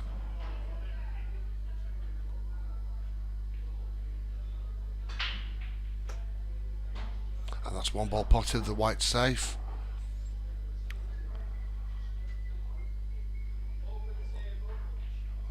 So we have what's called an open table. Colour groups are decided by the first legal pot after the break. And Callum and Tyler will take alternate shots. So Tyler broke, so this will be Callum to play the first visit. I think they're looking at yellows. I can see an argument for that. You might argue there are the 2 pairs of yellow and red up at the top end of the table. Probably the only problem balls. There's a problem red on this left hand cushion. I think it's a fairly open split. I think on balance I'd probably want to go for yellows.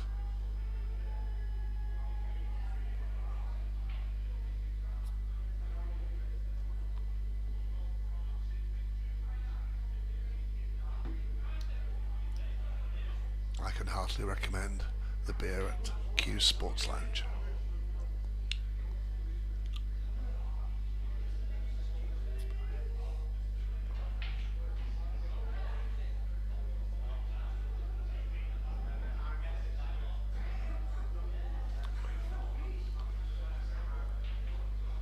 I suppose one aspect of this commentary is to try and identify who the players are when you can only see their legs. So Callum's in sweatpants and Tyler's in shorts. They're both trying to get as much information into both their brains and work out a plan. From where I'm sat, I think they've decided to go yellows. I think they're looking at that first yellow into the top left corner and then mapping out a pattern as we talked about earlier. Do they have a winning pattern in them?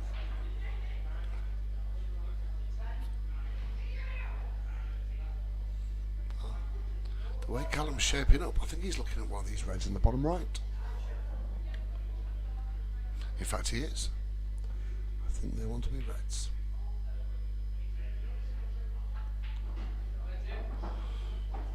Reds in play for Crafty Cues. Tyler at the table next.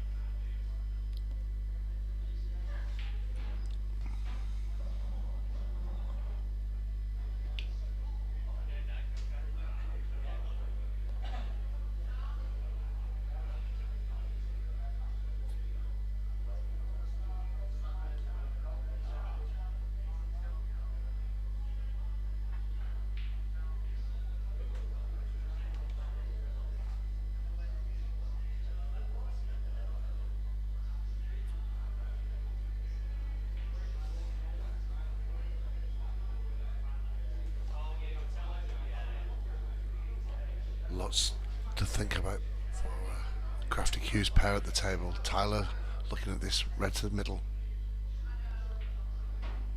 I think now's the time to tackle that problem red ball on the left cushion. I think that's a very good shot to try and deal with that now.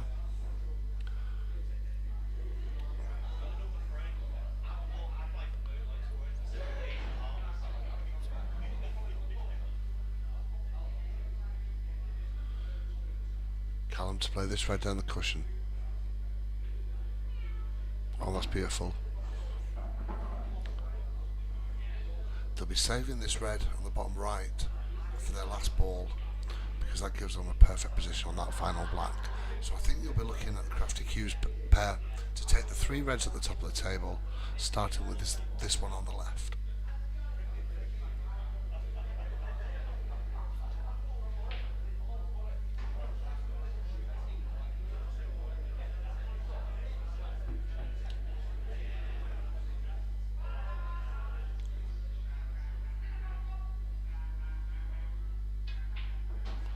That's a beautiful pot. So this red to the right middle with a bit of left hand side on the cue ball to bring it just up to the top right of the table, I think, with a view to potting that final, the penultimate red in that top left pocket. But from here I can't quite see if that red close to the yellow actually passes to the top left pocket. I guess we'll find out if it does by how the boys play this shot next shot.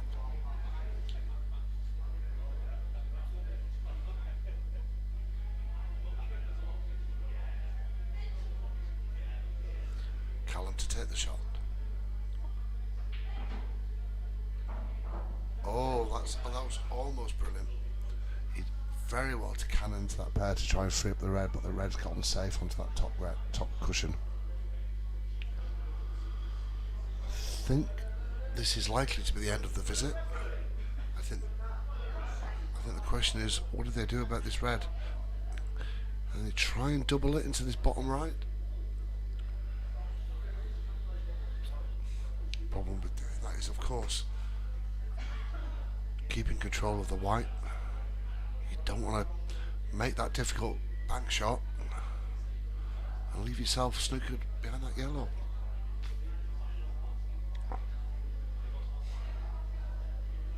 Pressure is building with every frame as both teams look to try and score 6.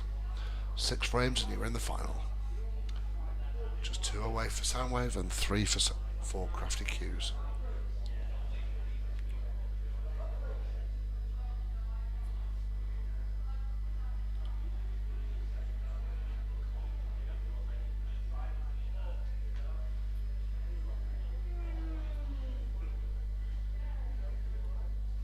Oh, he's trying to come out. He's doubling off the left. Oh, this is. Oh. Well, I think they were hoping for better than that. I don't think there's any major catastrophe there.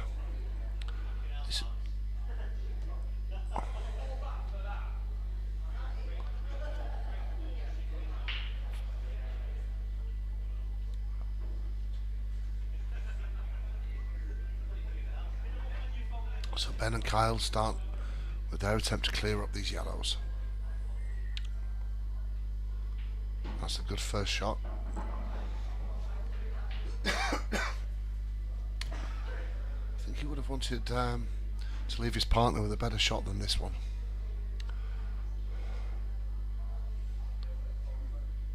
I think Ben will be weighing up whether or not to pot the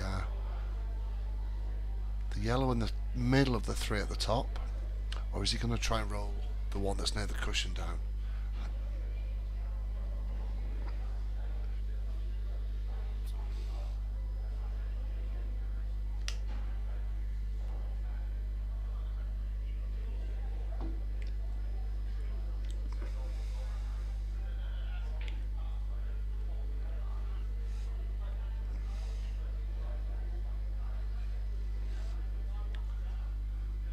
Ben for Soundwave Jousters, looking to pot this middle of the top 3 yellows, and he does so. Now then, where's the cue ball going? Where is the cue ball going? Well, I don't think he would have wanted it there, but it's fixable. The question is, where does he go next?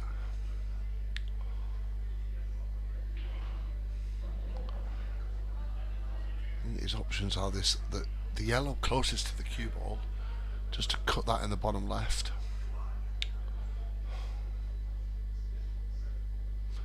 I don't think he can snip in the yellow on the top right. Oh, here we go. He's going to cut this now. Risks sending the black here.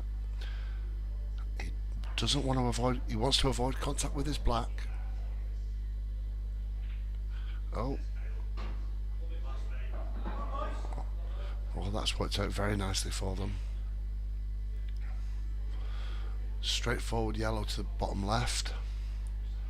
Maybe he puts a little bit of reverse screw on the cue ball just to try and hold it for this yellow along the top cushion.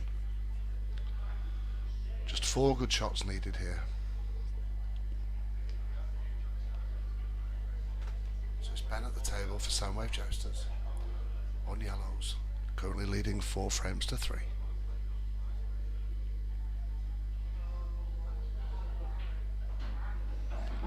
Well, that's very nice.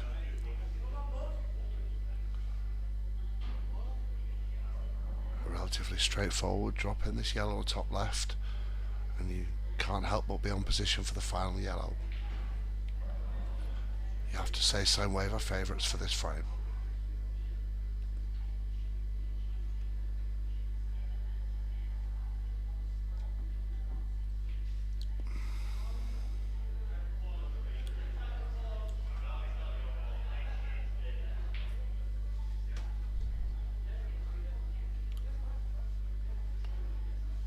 So I think it's Kyle to play next. Just looking to drop this yellow in. What they call pocket weight.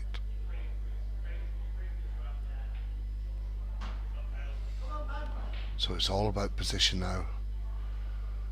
A very simple pot on this final yellow.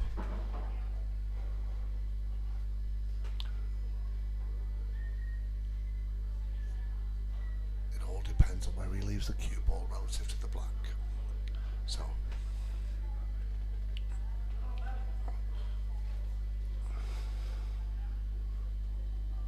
Ben to play for this final yellow, looking to leave his teammate Kyle with the best possible shot on the black he can.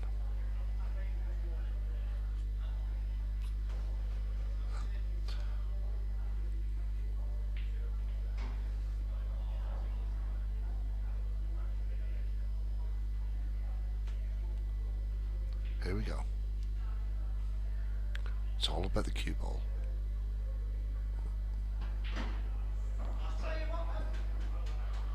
Well, I don't think that's kind of how he planned it. So he's either got now a very long blind pocket pot on the black on this bottom left. I don't think he's going to try and cut it into the right middle. No. He must make this. If he doesn't make this, the red balls are there for the taking. Oh, he's missed it. He's missed it and the blacks run safe. But we have a chance for Crafty cues. If Callum and Tyler, they'll be looking to drop this red in top left and send the cue ball back out almost to where it is right now, and then take this final red to the bottom right and leave them on this black to the bottom left. So just a careful little thin cut into this top right pocket.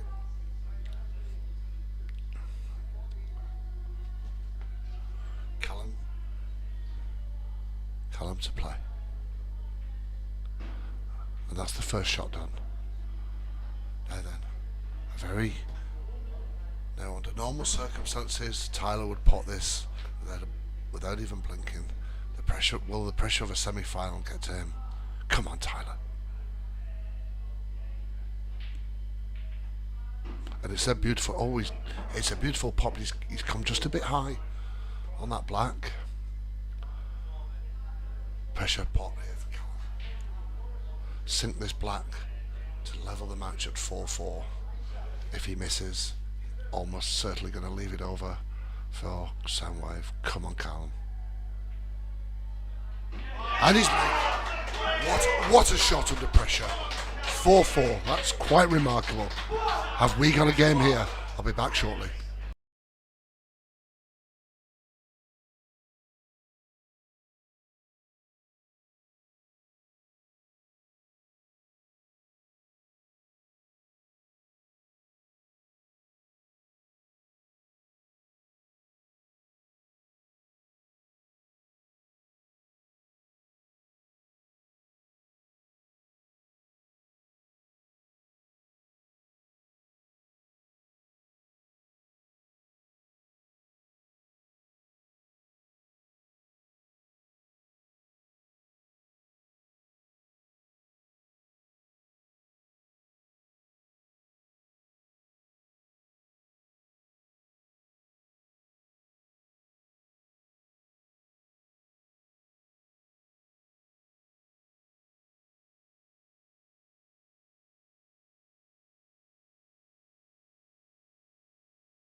That was Captain Colin Campbell giving a little wave to the camera there.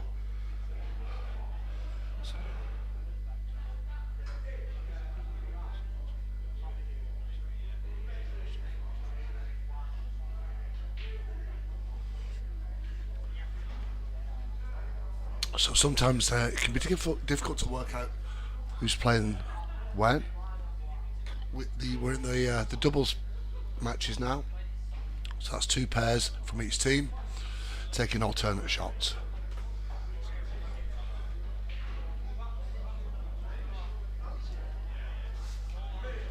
So far I can see Darren for Soundwave.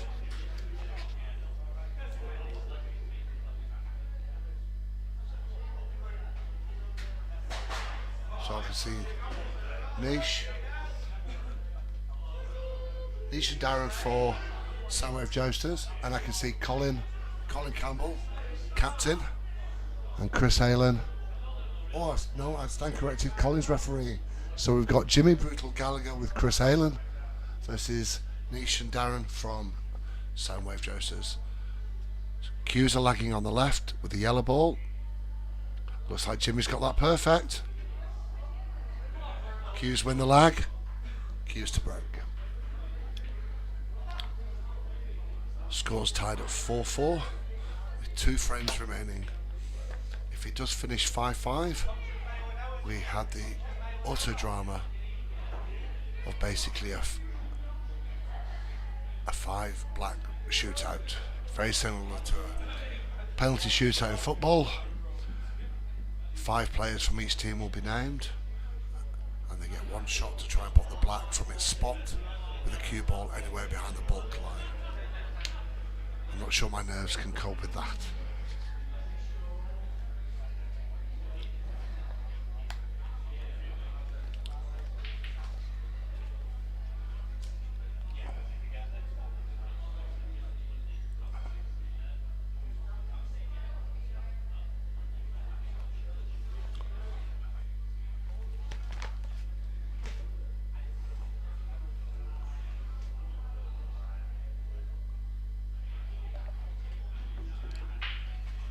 Cues to break.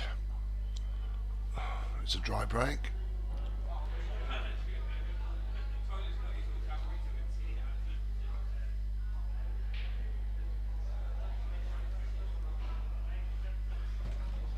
So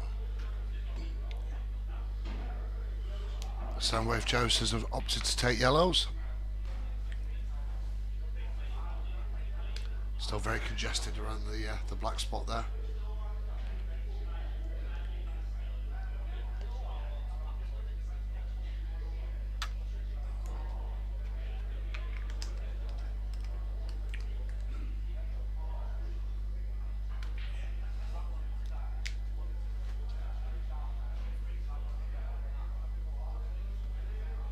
Darren's at the table now for Soundwave.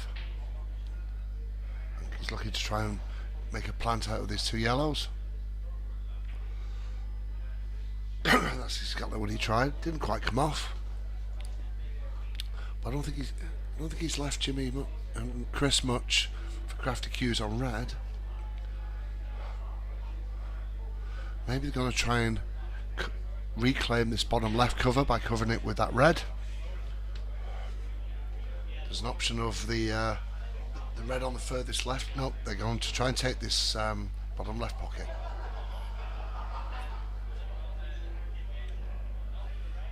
Oh, it's not bad. That's not bad at all.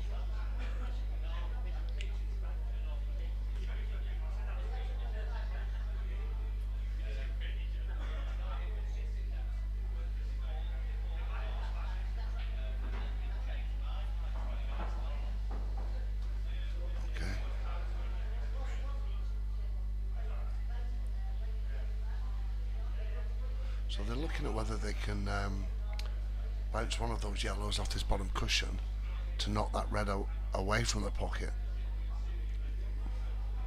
to make it easier for yellows to pot there later on.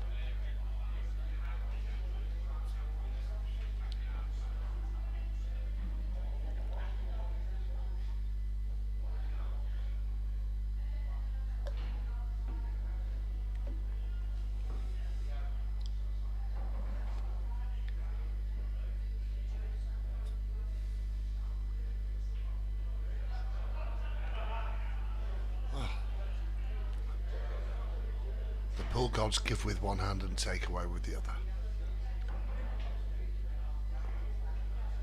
Yellows have reclaimed that pocket really, but that meddlesome red in the middle of those 3. Let's see what impact that has later on.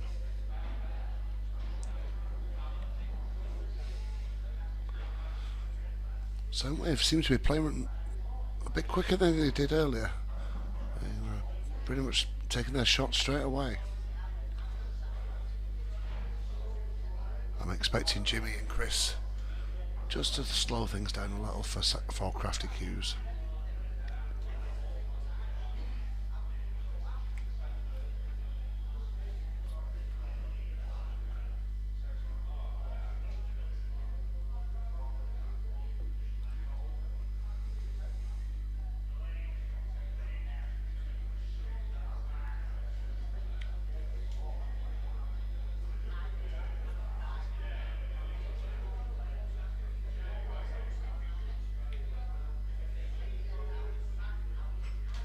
Chris Allen just trying to cut this red to the middle. I don't think he's got it.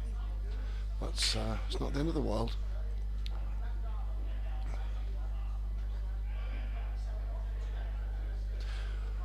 The black is tied up by the 2 reds and the yellow around it. So at the moment, that black is not potable in any pocket.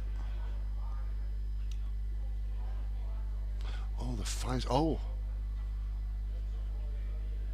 Well, the black is certainly potable now.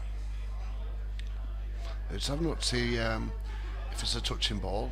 If the cue ball was deemed to be touching that red, and for those new to pool, the shot would already have deemed to have made, contact with the red, so you could just play it away.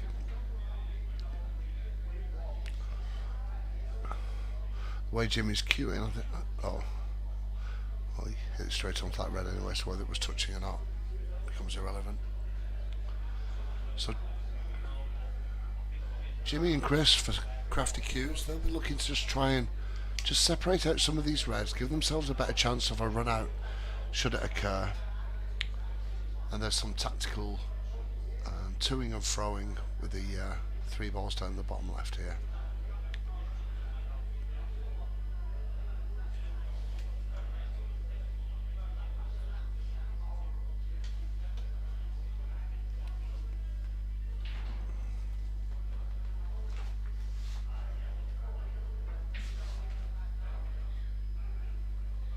How's that worked out? Well, I think you have to say that's worked out well for yellows. Just they got their yellow covering that bottom left pocket now. It's very difficult to see whether the yellow nearest the left middle can be potted just underneath the red above it. Right, red's in play. Oh, that's a great attempt from Chris to get a snooker. That's a very good safety.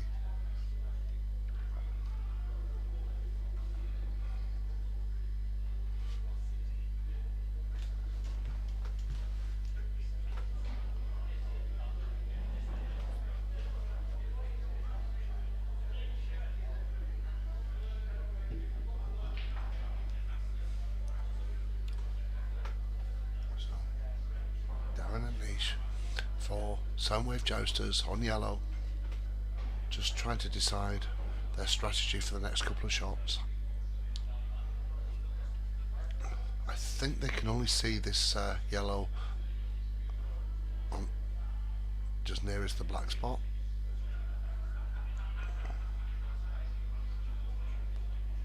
Okay. So red's in play. I think I expect Chris and Jimmy just to keep this safety battle going. They might try to just interfere with this yellow on the bottom left, but by rolling a red near to it, obviously don't want to pot the yellow. That would be a foul. But that looks like what he's doing. Oh, is he going to try and free out this red? Let's have a see. Oh, he's trying. Oh, that's a great shot. That's a great shot. What he's done there is he's dramatically narrowed down the angles with which that yellow can now be potted. It's only a temporary measure, of course, because in order to win, Crafty Goose would still have to pot that red somewhere.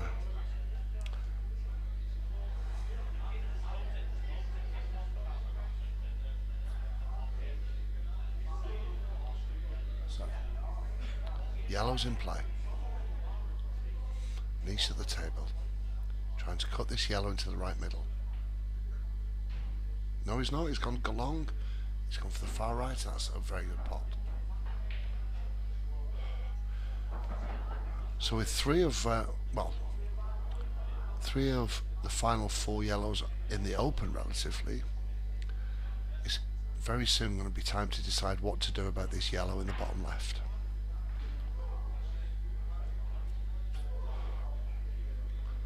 I think there is an argument to try and hit this yellow onto the red and then onto the yellow.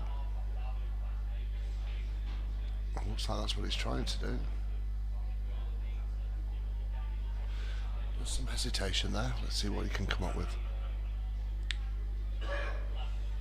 Oh, that's very interesting. I think they expected the yellow to drop and it hasn't done, but it certainly opened up that pocket a little bit more now.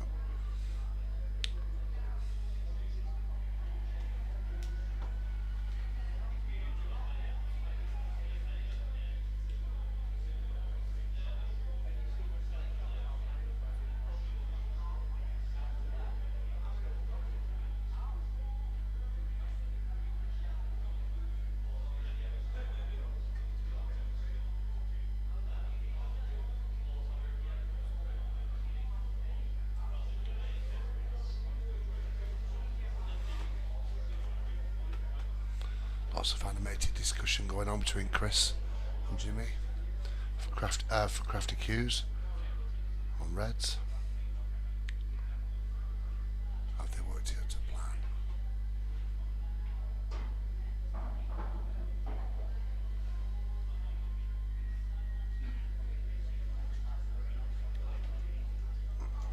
And they're going to try and tidy up these reds at the top right.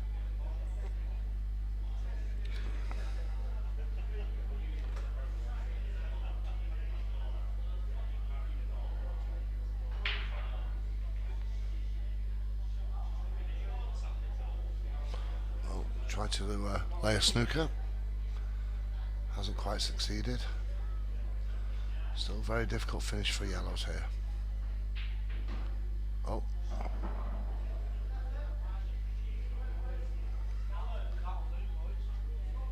Well, that's a very interesting shot. I think that's handed that pocket to reds now. I think he was hoping that that yellow towards the bottom left would have somehow freed itself from that area, but it hasn't. So they're going to have to do something else to try and get that out. Now, of course, the two yellows in the middle of the table and the black make that a very easy finish if they can find a way to free up this bottom left yellow.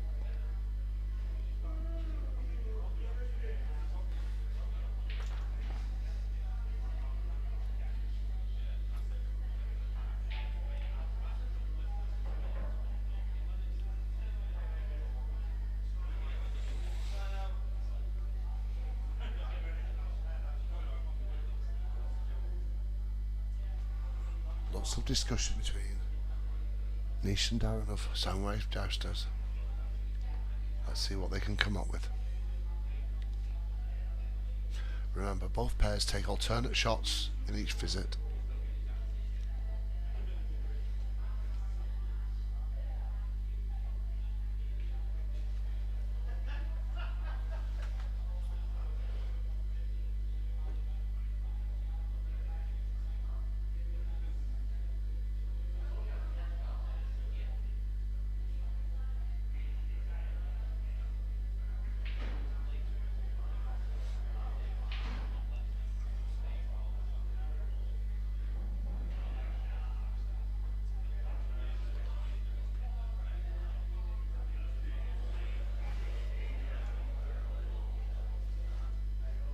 As you can tell by the length of time it's taking them to decide what strategy to use, it's not a clear and obvious way out of this one.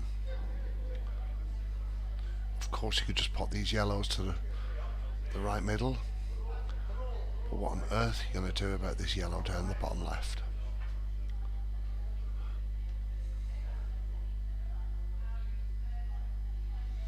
Because if they do move it out of the way, of course, reds have got a straightforward finish as well. So there's a lot at stake with this shot.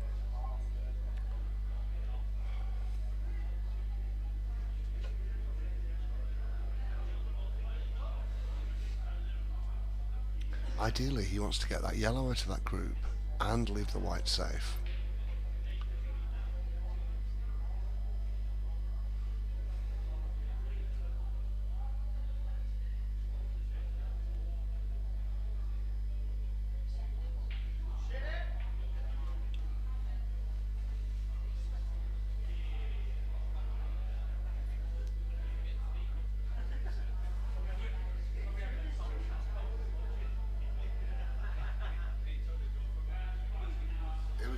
Let's see what they've worked out.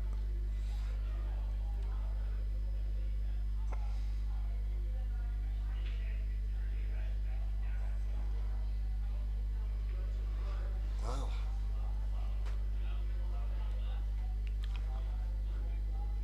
that's certainly given yellows a nice finish if they get back to the table. A lot of work here to do for Jimmy and Chris on red. So that's Crafty Q's on reds, Soundwave Jousters on yellows.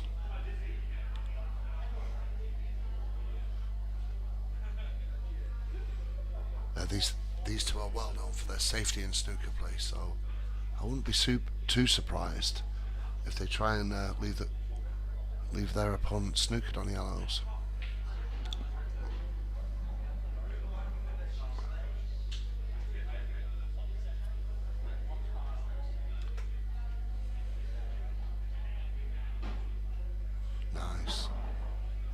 think they're looking to maybe cause a finish here.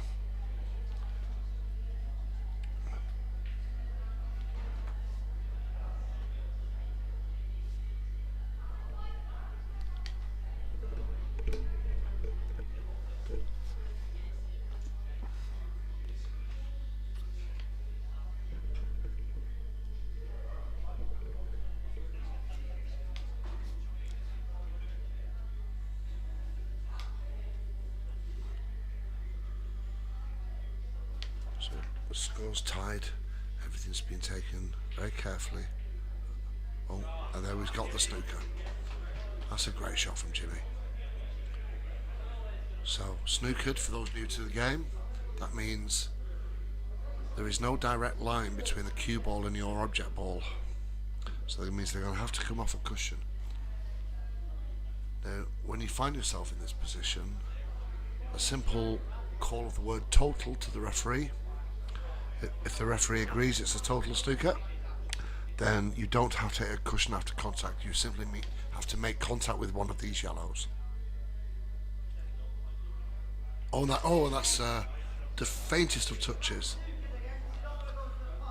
But I think there's quite a few snookers coming up from Crafty cues now. And the reason you do that, of course, is if your opponent fails to hit their object ball, then you get 2 shots, which could be quite an advantage.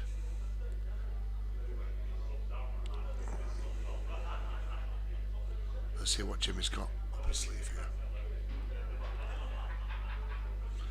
Remember, players taking it in turns, so it's Jimmy playing now, and then Chris, and they keep alternating shots every time a ball is potted. If a ball is not potted, then the visit turns over to your opponents. And with the yellows so potable there, this will be very much on Crafty Q's mind, just to keep everything nice and safe.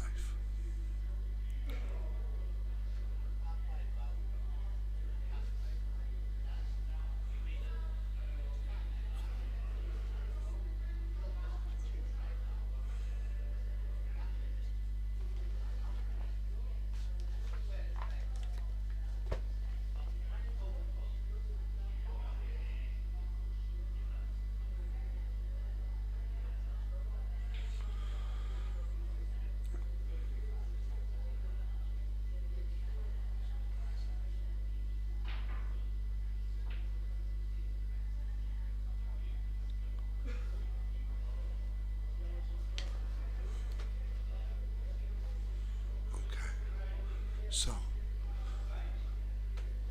what has been left now for Soundwave Jousters? Don't think they can see that clipping off the yellow into the right middle.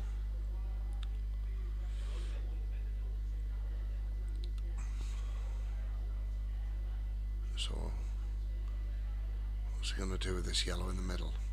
Bottom right, maybe? Oh, I think that's what he went for, but it was some distance off. So, a potential finishing pattern for reds is starting to emerge now.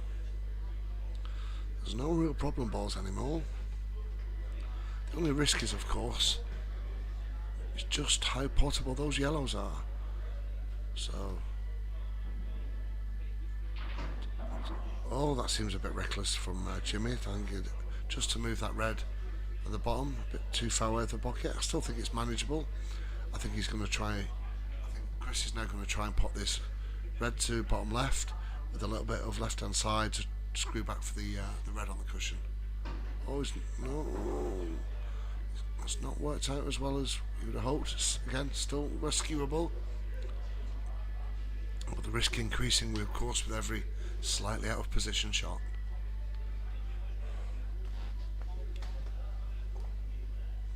I'm going to try and cut this red to the bottom right.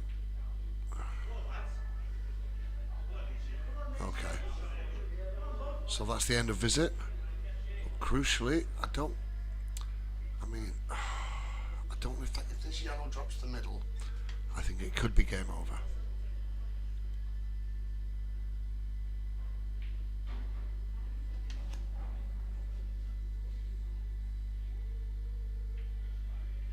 Oh, it did, but he missed it. Now can Crafty Hughes make them pay?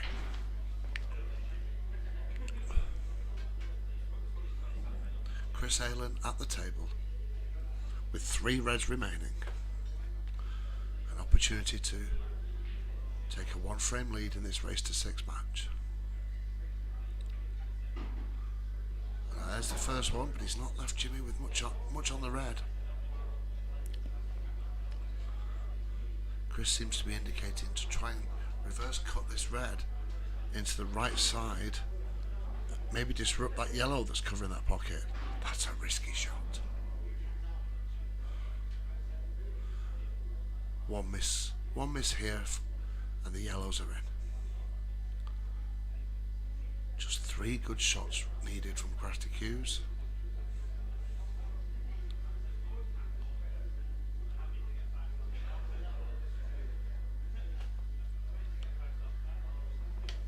Jimmy about to play. Red to far. Oh, I think he said that a bit hard.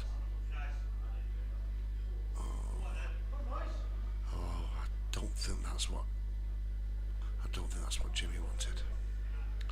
You have to put yellow's favourite now. Soundwave Jousters.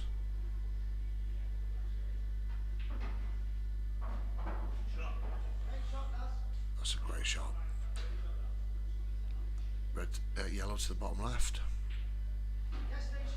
Yellow to the bottom right. And then black to one of the middle pockets. Oh no, he's left it long. It's a straight pot, top left corner. And I fully expect Soundwave Jousters to go 5-4 up. Oh, what have I just seen? Well, I cannot quite believe it. A complete miss, and then a fluke just over to the other pocket. That's Soundwave Jousters 5, Crafty Hughes 4. I'm just going to take a quick break and I'll be back shortly.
To the last doubles now.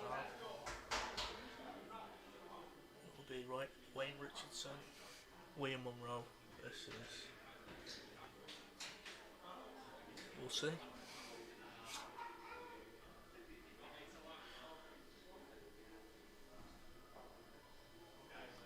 Versus Dave Drury and Colin Campbell.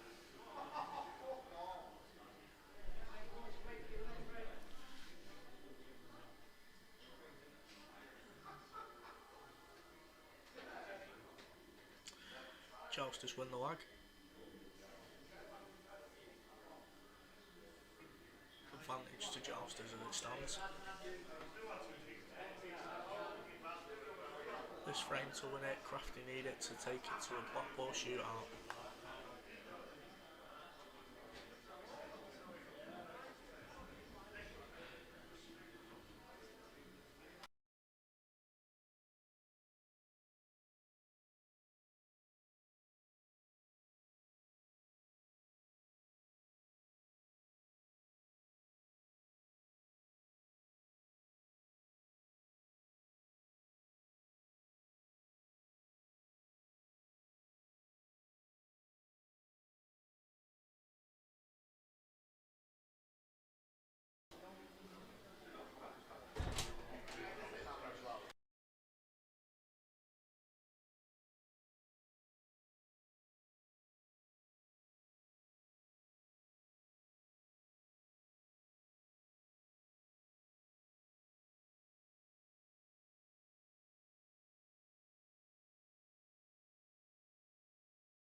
Wayne with a great break.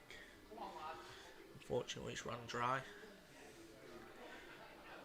Big chance here for Crafty.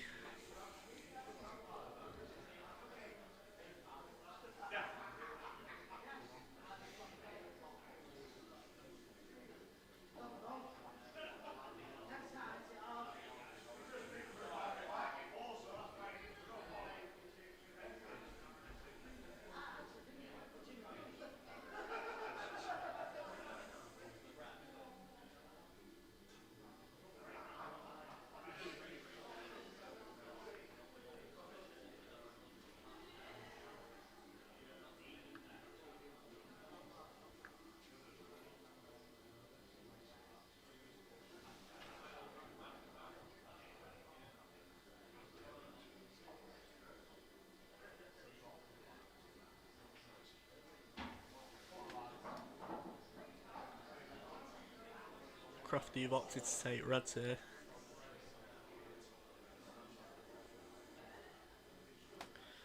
Huge frame for both teams here.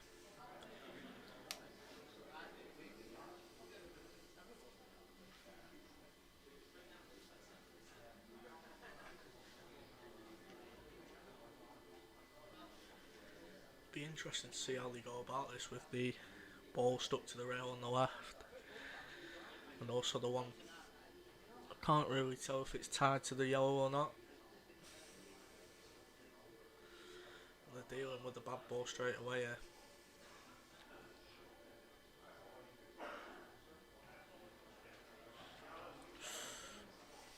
He didn't catch that how he wanted to, Dave, but you won't be too disheartened by that. It's a big chance here for Jousters now though.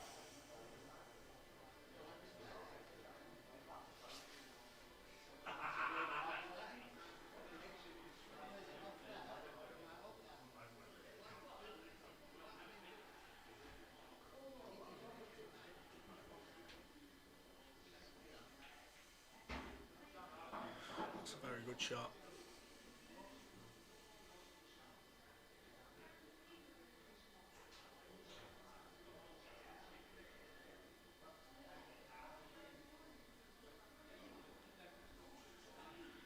Judging from the reactions, I'm guessing he can see the yellow that he's just knocked out.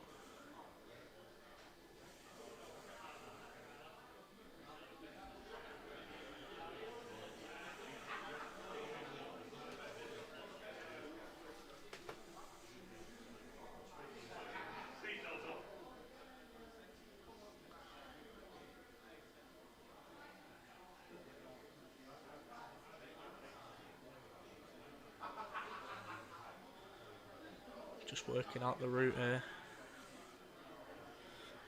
Because they do have that bad ball, the bad yellow on the top cushion at bulk.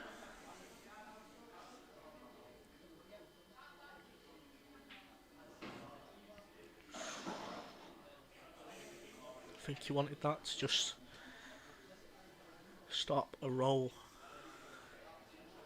sooner. But can't really tell.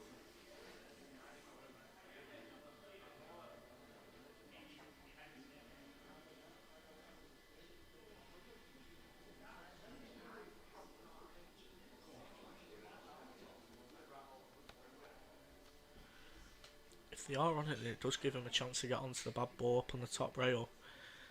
If he taps it through, then he can get up there. I don't think they can see it though, so they're taking this one to the corner. Quite fortunate, but they're on it.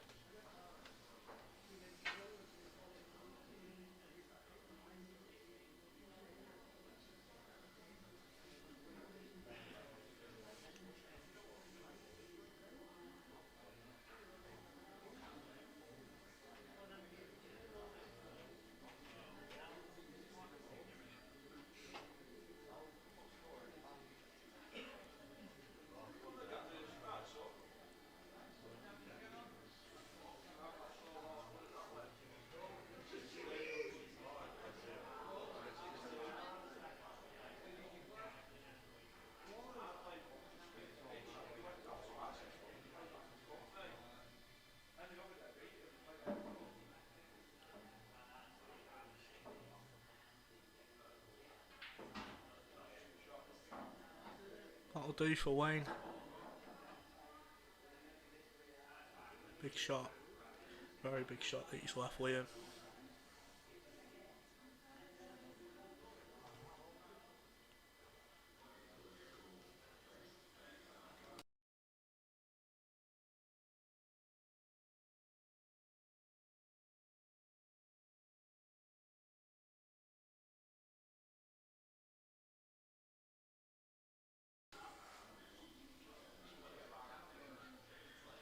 Can they see themselves through to the final here? 3 yellows remaining.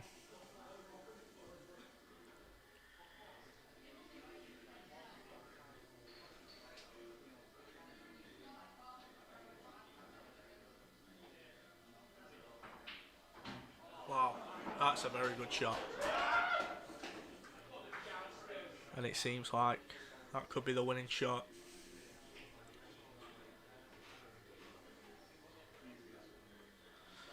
However, I think he might have left it on a bit of an angle where he might have to play it off the red to leave it to the top left cushion, the last yellow. I think that's what Liam was just pointing out.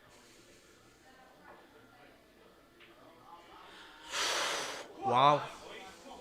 Now then. It's unfortunate to be left like that for Crafty. Dave and Colin will talk about this, try and find a way out.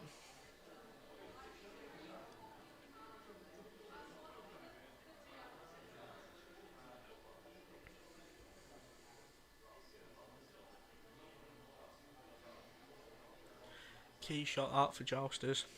Chance wasted. Can Crafty capitalise on it?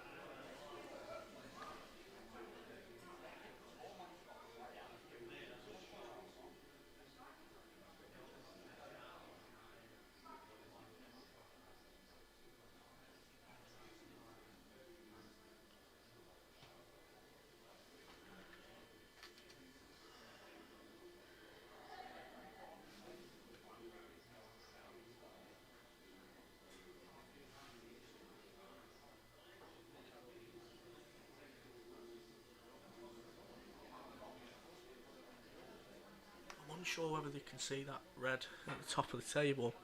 If they can get past the black, then they could potentially lay a snooker. However, I don't think they can see it. I think they're going to come down the table.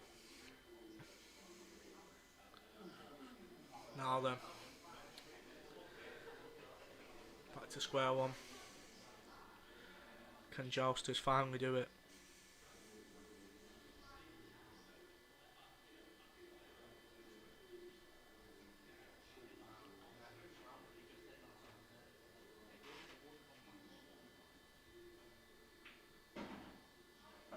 Oh, he's come too far. I think he can. I think he might still be able to see it.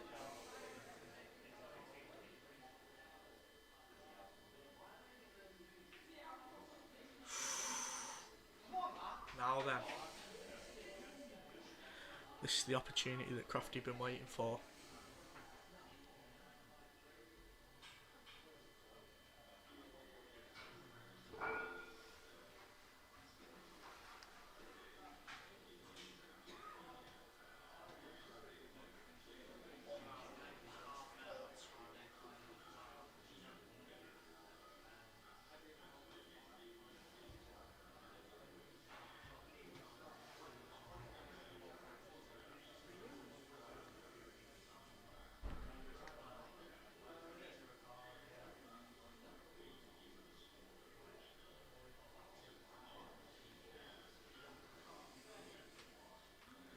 I think they'll have to start with the red closest to the yellow here.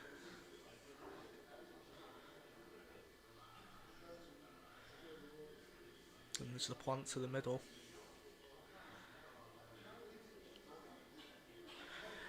And they have a chance to deal with the bad balls at the bottom.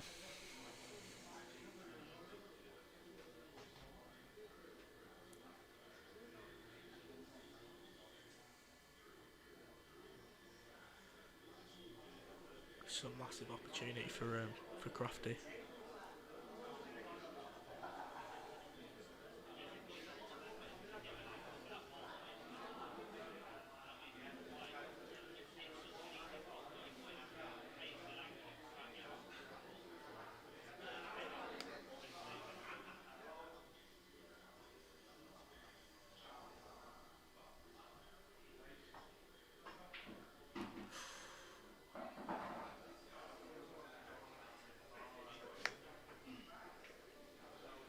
Just caught the jaw then before it dropped.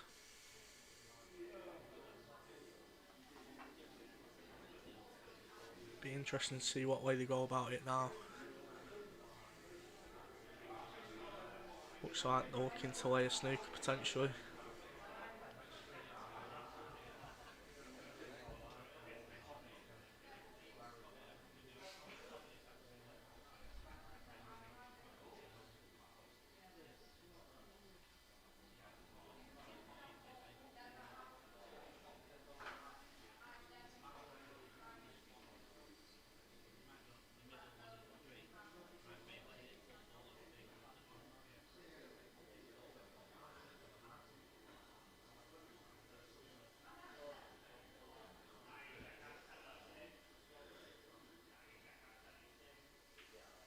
Oh, and he's lost the white. Jousters with the key chance now to finish it off. Very unlucky that.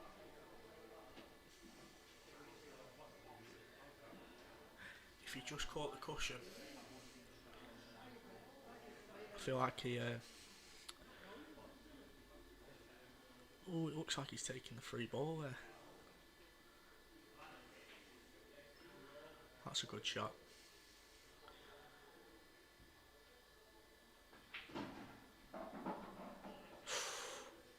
Wow. What's he done there?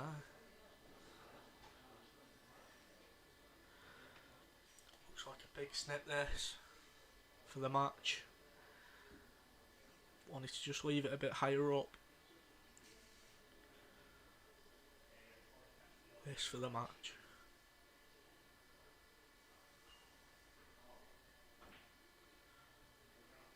That's a great shot. Now then, it's another chance for Crafty.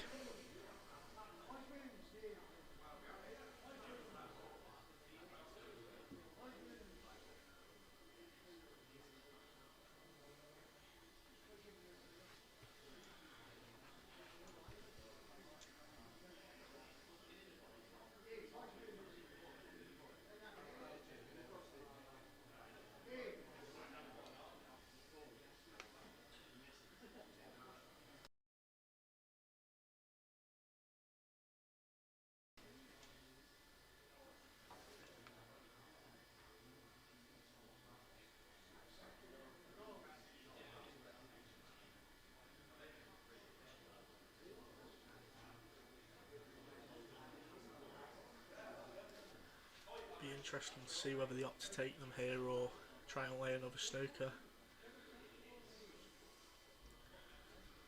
I do believe though there is a good route here for reds. Colin just pointing out the bad ball. The key ball, I think.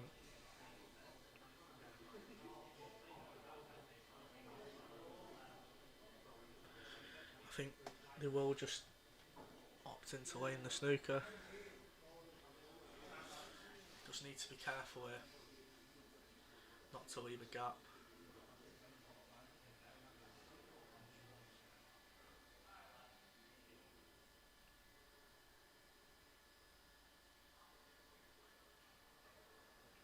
And he's left. Has he left it? I don't think he has.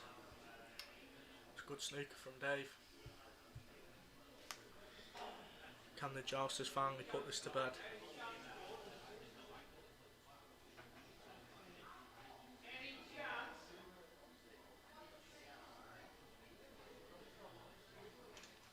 I guess the good thing about that shot is they have now got that ball off the cushion.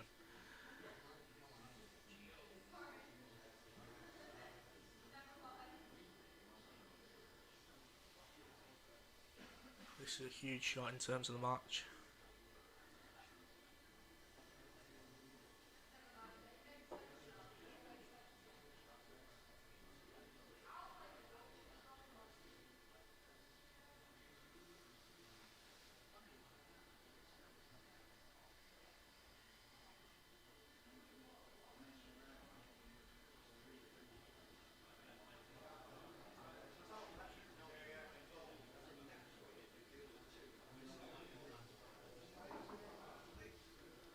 Gone for it. He's fouled. This is a big chance, massive chance now for Crafty. They've got the two that they've been looking for. Now they need to make it count. I'd imagine this red that's closer to the black, they're gonna have to do something with that because they don't want to leave that till last.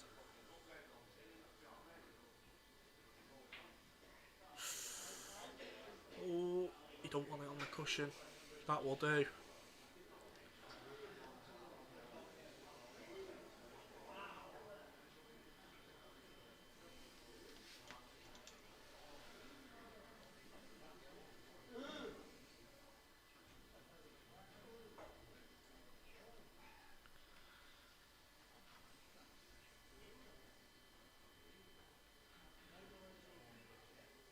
think they'll just drop the one up closer to the top left pocket, try and leave themselves that to middle that they've just got out.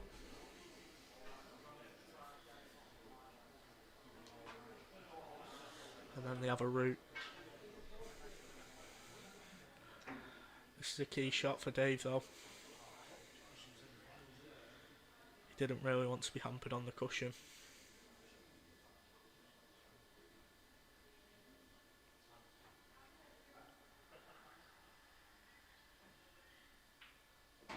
That's a great shot. Crafty in the driving seat now. However, I'm not too sure if you can see that red.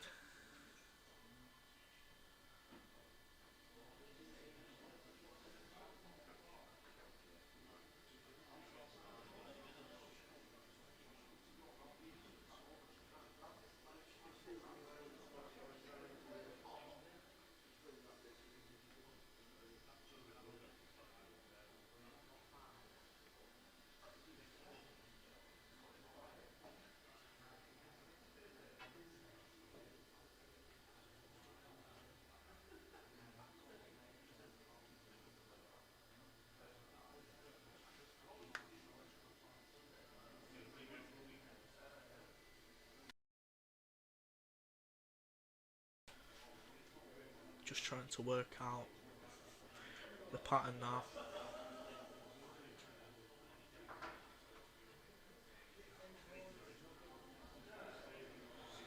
Don't think he can see that.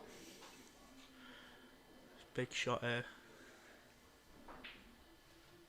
That's a great shot. Wow. What a shot. That is crucial.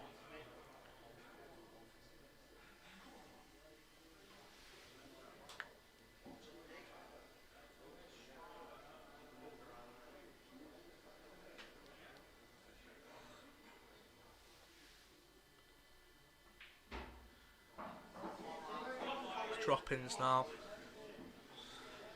All you've got to do is just drop them in. Shot.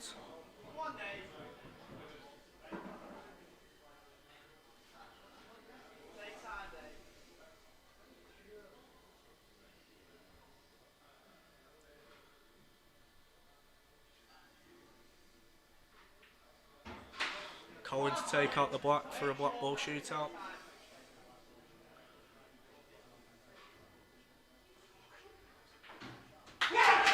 5-all. We go to a black ball shootout.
Wow, what have we just seen?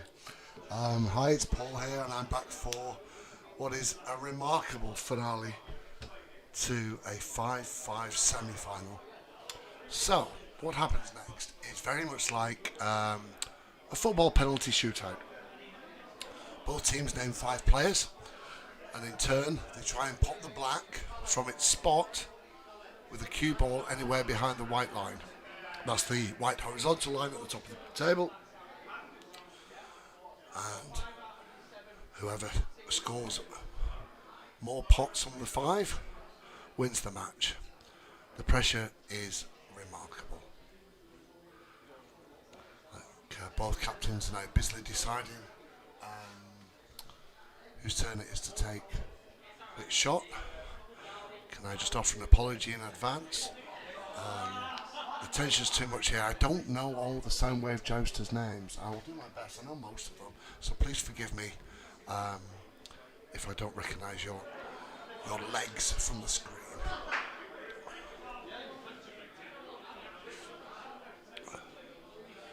I think it's a toss of a coin to decide who goes first.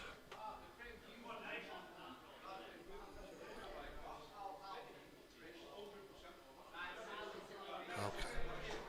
I think we're about ready.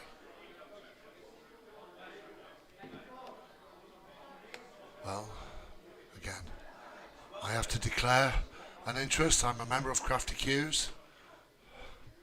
clearly have a dog in this fight.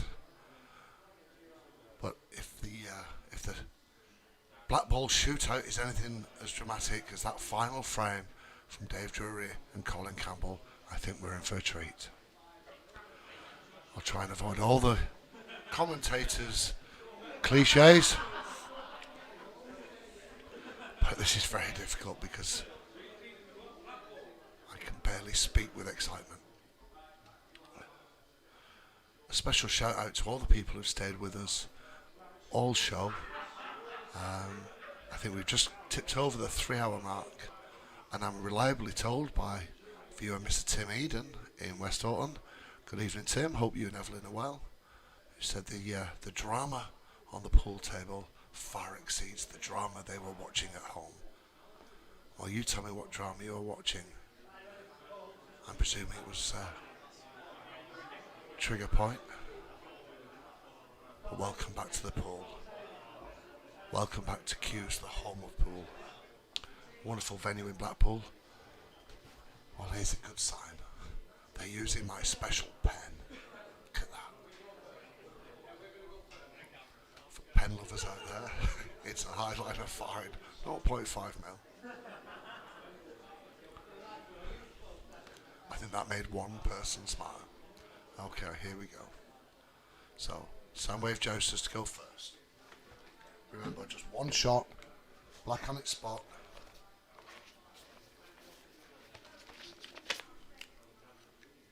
I think this is Lim. Oh, and he's spotted, so under so much pressure. So,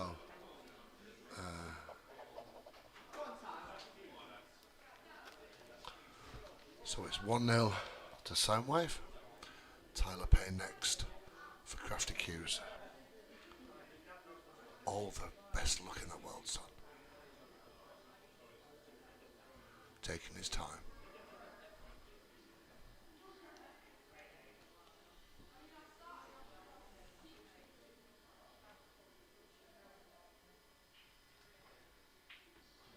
And it's a mess. So Soundwave Jousters, after the first of 5, take a 1-0 lead. So Kyle Ingham next for Soundwave Jousters.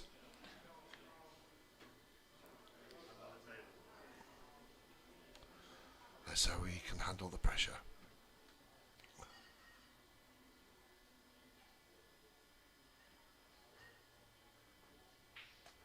Oh, very close but not quite. So that's Soundwave's first miss. Opportunity for Crafty Q's to level now. Now these shots are difficult at the best of time. Under this amount of pressure in a cup semi-final, well, I think you can treble it. Callum Sankey at the table.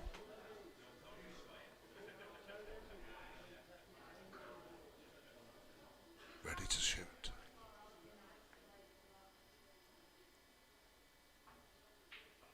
It's in, it's remarkable. So after 2 shots each, the score is 1-1, scores are tied. And of course the pressure builds with every subsequent player who steps to the table. So, Soundwave Jousters, Ben.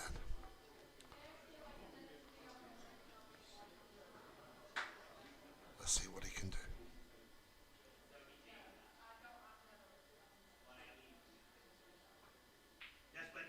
And it's in.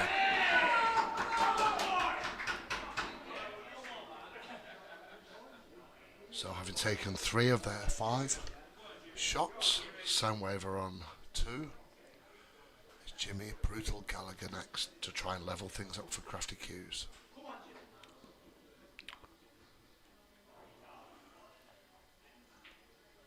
And he's made it. This is remarkable. 2-2. Next up for Crafty Q's, Wayne Richardson.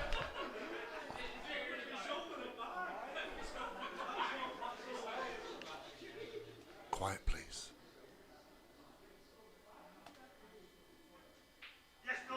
Oh, and that's the 3rd out of 4 for Soundwave. pressure increasing over time, Captain Colin Campbell steps to the table.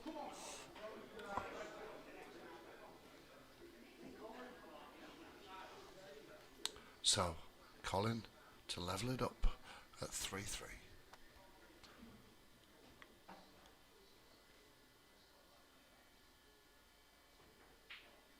He's done it! He's done it! 4 of the 5 shots from each team are taken. So effectively we are already in sudden death. I'm just hoping they don't have to call on me to make a shot. So, here comes Nish with that orange t-shirt.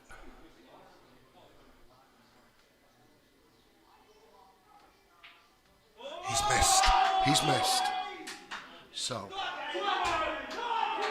if Crafty Q's can score this final black ball, local nice guy Dave Drury steps to the table with the opportunity to send Crafty Q's into the black ball final.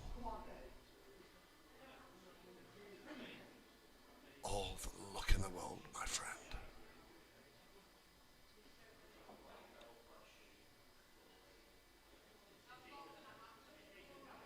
Here we go.